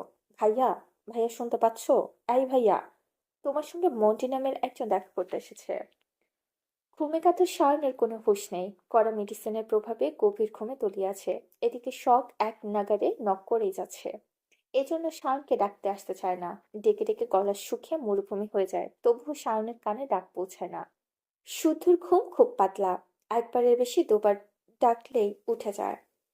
আর সায়ন মহিষ টাইপের, ঘুমালে দিন দুনিয়া ভুলে যায়। সকালবেলা হুট করে কারো রুমে প্রবেশ করা উচিত না, তাই আবার ডাকলো। বেশ কয়েকবার ডাকার পর সায়ন ঘুম ঘুম চোখে ছড়ানো দরজার দিকে একবার তাকিয়ে ভেতরে ঢোকার অনুমতি দিল। শখ রুমে ঢুকতে ঢুকতে হাত ঘড়ির দিকে তাকিয়ে ব্যস্ত হয়ে বলল, ভাইয়া, তুমি নিচে যাবে? আমি ওনাকে পরে আসতে বলবো। কার কথা বলছিস? মন্টি নামের একজন তোমার সঙ্গে দেখা করতে এসেছে, বাগানে দাঁড়িয়ে আছে। মন্টিকে চিনলাম না তো। আমিও চিনি না, কখনো দেখিনি। হবে হয়তো তোমার পার্টির লোক, তুমি বললে উপরে পাঠাবো। আচ্ছা, পাঠিয়ে দে। তা কোথাও বের হচ্ছিস নাকি তুই? হুম, ক্লাস আছে আমার। ফিরবি কখন? ক্লাস শেষ করে ল্যাবে যাব, দেরি হতে পারে। শীতল স্বর্ণের ক্লাস নেই, যাবে না ওরা? যাবে, রেডি হচ্ছে। আমি আসি ভাইয়া, খুব লেট করে ফেলেছি আজ। আচ্ছা, যাও। শখ ব্যস্ত পায়ে যাওয়ার জন্য ঘুরতেই সায়ন তাকে পুনরায় ডেকে উঠল। আই শোন, টাকা নিয়ে যা, বাইরে কখন কি দরকার হয় বলা যায় না। একথা বলে সায়ন 1,000 টাকার নোট এগিয়ে দিল। সে ভাইয়ের থেকে টাকা নিয়ে মিষ্টি করে হেসে বেরিয়ে গেল। বের হতে হতে শীতল স্বর্ণ বেরিয়ে এলো রুম থেকে বের হলো। তিনজন একসঙ্গে যাবে। ভিন্ন সময় ক্লাস থাকলেও আজ যাচ্ছে একসঙ্গে। শীতল শখের হাতে কলেজ ব্যাগ ধরিয়ে দিয়ে বুকের ভি বেল্ট ঠিক করতে করতে দৌড়ে সিঁড়ি বেয়ে নামলো। গলা ফাটিয়ে আম্মু আম্মু করে ডাকতে ডাকতে রান্নাঘরে এসে পৌঁছালো। মায়ের কাছে ঘ্যান ঘ্যান করে ফুচকা খাওয়ার টাকা হাতিয়ে বড় মাকে বলল, ও বড় মা, আর 20 টাকা খুচরো থাকলে দাও না। কচকচে 100 টাকার নোট দেওয়ার পরে মেয়ের কথা শুনে সিমিন চৌধুরী কিছু বলার আগে সিতারা থামিয়ে দিলেন। কিছুক্ষণ আগে ডিম এনে ভাঙতি টাকা থেকে 50 টাকার নোট বের করে তার হাতে ধরিয়ে দিয়ে তাড়া দিয়ে বললেন, ধর ধর, শখরা চলে যাচ্ছে, তাড়াতাড়ি যা। আই তোরা সাবধানে যাস কিন্তু। আচ্ছা। মায়ের বকুনি থেকে বাঁচতে শীতল টাকা নিয়ে ছুটল শখের পিছু পিছু। দৌড়ে এসে ব্যাগটা কাঁধে তুলে নিয়ে বেরিয়ে পড়ল তিনজন। স্বর্ণ বিরক্ত মুখে শীতলের দিকে একবার দেখে দ্রুত পা চালানোর টাকাটা দিল। তাড়াহুড়োর সময় রিক্সাও পাওয়া যায় না, আজ পাবে নাকি কে জানে। এদিকে লেট করলে সব দিকেই এমন হয়। মন্টি নামের ছেলেটা তখনও দাঁড়িয়েছিল বাগানের দিকটায়, সম্ভবত ফোনে কথা বলছিল। তাদেরকে দেখে কান থেকে ফোন সরিয়ে ঘুরে তাকালো। শখ এক নজর তাকিয়ে দৃষ্টি সরিয়ে পা বাড়াতেই পেছন থেকে শুনতে পেল সিতারা চৌধুরী মন্টির উদ্দেশ্যে বললেন, এসো বাবা, ভেতরে এসো, শাওন তোমাকে রুমে ডেকেছে। ওনার কথা শুনে মন্ত্রী সিতারা চৌধুরী পেছন পেছন বাড়ির দিকে পা বাড়ালেও তার নজর ছিল চৌধুরী বাড়ির মেয়েদের দিকে। তিনটে পুতুল যেন চোখের সামনে। ছোটটা কিন্তু একটু বেশি সুন্দরী, তাই না? নাম কি তার? কোন ক্লাসে পড়ে? স্কুলের কোনটি বেরিয়েছে তো? চৌধুরী নিবাসে মেয়েরা দেখতে এত সুন্দরী জানতো না সে। এজন্যই কি তার বাবা তাকে বলেছিল, যাচ্ছ যাও, তবে চৌধুরীদের মেয়েদের দিকে নজর দিও না। মেয়েগুলো ভালো হলেও ভাই দুটো ডেঞ্জারাস। একবার যদি দেখে তুমি বোনদের দিকে তাকিয়েছো, চিলের মতো উড়ে এসে কখন দু চোখ তুলে নিয়ে যাবে, আফসোস করারও সময় পাবে না। তাই নাকি? এত সাহস তাদের? হুম। আর তাদের বিশেষত্ব হলো তারা ছাড় দেয় কিন্তু ছেড়ে দেয় না। তুমি একটু বেশি বেশি বলছো বাবা। কই, তাদের নামে এমন কিছু তো শুনিনি কখনো। বোকারা কথা রটাতে পছন্দ করে, আর বুদ্ধিমানরা গোপনে কাজ সারে। তারা সমাজের সম্মানিত মানুষ, সামান্য আচরও গায়ে লাগাতে দেয় না। আর শাহরিয়ার রাজনীতির মানুষ, সে বাড়িতে ভদ্র কিন্তু বাইরে আস্ত হয় না। যতটুকু জানি সে কারো গায়ে হাত তুলে হাত নোংরা করে না, সরাসরি মাটিতে গেড়ে গলা ছুরি চালায়। বাবার কথায় সে হেসেছিল, কারণ তার মনে হচ্ছিল বাবা তাকে মজা করে কথা বলছিল। কারণ এগুলো বছর বিদেশে থাকলেও মিলি কেসে জড়ায়নি কখনো। কেউ বলতে পারবে না কখনো মেয়েদেরকে কটূক্তি করেছেন। এসবের ধারে কাছেও নেই সে, ভদ্রগোছের ভদ্র মানুষ কিনা। তাছাড়া ইশতিয়াক ভাই তার বড় বোন আশালতার স্কুল ফ্রেন্ড। দেখা হয়েছে বহুবার, সেই সূত্রে অল্প স্বল্প জানাশোনা আছে ইশতিয়াকের সঙ্গে। সেও জানে ইশতিয়াক আর শুদ্ধ কেমন, শুদ্ধ ইশতিয়াককে জানে সে কেমন। মনে মনে এসব ভাবতে ভাবতে সে সিতারার সঙ্গে শায়নের রুমে এলো। শায়ন ততক্ষণে বিছানার হেডবোর্ডে হেলান দিয়ে বসেছে। সদ্য ঘুম থেকে ওঠায় চোখ ফুলে আছে। পার্টির ছেলেরা বাসায় আসবে না, কড়া আদেশ জারি করা হয়েছে, যত ঝামেলাই হোক কেউ যেন বাড়িতে না আসে। তাহলে এত সকালে কে এলো? কার এত জরুরি দরকার পড়লো সে সাধের ঘুমটার 12টা বাজিয়ে দিল? তখন দরজা খুলে সিতারার সঙ্গে থাকা ছেলেটাকে দেখা মাত্র কুচকানো ভ্রু মসৃণ হলো। গম্ভীরতার ছাপ ছুড়ে ঠোঁটে হাসি ফুটলো। মন্টি তাকে দেখে কিছু বলার আগে শায়ন বলল, এহসান তুই দেশে ফিরলি কবে? এসেছি গত সপ্তাহে। তা আপনার এই অবস্থা কেন ভাই? আমাদের পেশাতে এসব টুকটাক লেগেই থাকে। ছাড় সেসব কথা, তোর খবর বল। শাওনের কথা শুনে সে একটা কার্ড এগিয়ে দিয়ে জানালো তার বোনের অর্থাৎ শাওনের ফ্রেন্ডের বিয়ে। আশালতা অবশ্যই তাকে যেতে বলেছে। বোনের কার্ড বিলানোর দায়িত্বটা তার ঘাড়ে পড়েছে, তাই আসতে হলো আর কি। শাওন হেসে ব্যান্ডেজ করা হাতে কার্ড তুলে নিয়ে থেমে গেল। সে খুলতে পারছে না দেখে আর্নাব কার্ড খুলে দিয়ে বরের নাম ধাম দেখলো, খোঁজ খবর নিল। তারপর সে ভিডিও কলে আশালতাকে ফোন করে কিছুক্ষণ ফাজলামি করলো। সিতারা চৌধুরী চা নাস্তা দিয়ে গেলেন। তারা খেতে খেতে কিছুক্ষণ গল্প করে আহনাব বিদায় নিয়ে চলে গেল। শখ শীতলষণ্ণ কিছুক্ষণ দাঁড়িয়ে থেকে রিক্সা পেল না। শখ প্রথম ক্লাস আজ মিস করেই গেল। আর কিছুক্ষণ দাঁড়িয়ে একটা রিক্সা পেলে তারা চটজলদি উঠে বসলো। শীতল ছোট বিথায় বসলো শখের কোলের ওপর, নতুবা বসে সিটের উপরে। ভাঙা রাস্তার সিটের উপরের অংশে বসলে কেমন যে লাগে, যে বসে সেই জানে। এদিকে ফাঁকা অংশ দিয়ে ধপাস করে পড়ে গিয়েছিল শীতল। হাত ছিলে কি একটা অবস্থা। তারপর থেকে সব জোর করে হলেও তাকে কোলে বসায়। আজ লেট হওয়াতে বিরক্তি প্রকাশ করতে করতে কিছুদের গিয়ে সব ভাড়া দিয়ে নেমে পড়ল। ওদেরকে সাবধানে যেতে বলে দ্রুত পায়ে ছুটল চারতলা ক্লাসের দিকে। ক্লাস মিস করলেও নোট মিস করা যাবে না। একটা নোট মিস গেলে চাপ বেড়ে যায়, তাই সে রোজগার পড়া রোজ সারে। এদিকে আর কিছু দূর গিয়ে স্বর্ণ নেমে গেল। সেও শীতলকে সাবধানে যেতে বলে। সেও ছুটল জারুল তলায়। তার ফ্রেন্ডরা সেখানে বসে আড্ডা দিচ্ছে। ক্লাস শুরু হতে এখনো দেরি আছে। কিছুক্ষণ আড্ডা দিয়ে তারপর দল বেঁধে যাবে ক্লাস করতে। এটাই তো ভার্সিটি লাইফের আসল মজা। বোনকে যেতে দেখে শীতল আরাম করে বসলো। ঘাড় ঘুরিয়ে ডানে বামে মানুষ দেখলো, পাখি দেখলো, রাস্তা দেখলো, পথের ধারে ফুটে থাকা ফুলের রং দেখলো। এভাবে 10 মিনিটের পর সেও তার কলেজের গেটে গিয়ে নামলো। ভাড়া তখন শক দিয়েছে। তার টাকা বেঁচে গেল দেখে খুশি হলো। সে ব্যাগটা কাঁধে নিয়ে পা বাড়ালো গেটের দিকে। তার বেস্ট ফ্রেন্ড কিয়ারা তার জন্য অপেক্ষা করছিল। তাকে দেখে কিয়ারা খ্যাক করে কিছু বলার আগেই কিছু পড়ার শব্দে দুজনের ঘাড় ঘুরিয়ে তাকালো। একটা ছেলে বাইক নিয়ে পড়ে গেছে। বাইকের অবস্থা খুবই খারাপ। পিছলা রাস্তায় এভাবে পড়ায় ছিলে গেছে হাত পা। শীতল চুইংগাম চিবাতে চিবাতে ছেলেটাকে ভালো করে দেখলো। এই ছেলেকে তাদের বাগানের কাছে দাঁড়িয়ে থাকতে দেখেছিল। পথচারীরা তাকে ধরে তুলেছে। দেখে সে আর গেল না। চেনে না জানে না তার অন্যকে সাহায্য করছে। সে ছোট মানুষ, গিয়ে না পারবে এত বড় একজন মানুষকে টেনে তুলতে, না পারবে তার নামি দামি বাইকটা দাঁড় করাতে। তার কিয়ারের সঙ্গে ভেতরে চলে গেল। কলেজের মাঠে চলছে আরেকটা সার্কাস। বিদেশি কজন ছেলে সাদা স্যান্ডো গেঞ্জি, সাদা লুঙ্গি আর মাথায় লাল গামছা বেঁধে হেঁটে বেড়াচ্ছে। তারা বিদেশি পর্যটক, মাত্র কিছুদিন হলো বাংলাদেশে এসেছে। এখানে এসে বাঙালিদের ঐতিহ্যবাহী পোশাক পরে বাংলাদেশ ঘোরার ইচ্ছে পোষণ করেছে। শিক্ষকরা তাদের allow করেছে। তারা অবশ্য হাঙ্গামা করছে না, আগ্রহ ভরে শুধু দেখছে। মাঝে মধ্যে ছবি তুলছে, কখনো নিজেরা নিজেরা বকবক করছে। তাদের দিকে কৌতূহলবশত তাকিয়ে আছে কলেজের অনেক স্টুডেন্ট। হাঁটতে হাঁটতে শীতলের হঠাৎ দৃষ্টি আটকে গেল কামরানের দিকে। এই কামরান ছেলেটা শুদ্ধর ঘনিষ্ঠ ফ্রেন্ড, সেও গবেষক এবং শুদ্ধের সঙ্গে থাকে একই ফ্ল্যাটে। আর তো এখানে থাকার কথা নয়, তাহলে সে এখানে কেন? আর এই বিদেশির সঙ্গেই বা কেন? কখন কিয়ারা কামরানকে দেখে বলল, এই ছেলেটাকে চেনা চেনা লাগছে, কোথায় দেখেছে মনে হচ্ছে। এটা শুদ্ধ ভাইয়ের বেস্ট ফ্রেন্ড কামরান ভাইয়া। কামরান? এই আবার কেমন নাম? এমনই নাম, কিন্তু এত নাম থাকতে কামরান কেন? ওনার দাদার নাম ইমরান, ওনার বাবার নাম চোপড়ান। উনি ছোটবেলায় যাকে তাকে কামড়ে দিত, তাই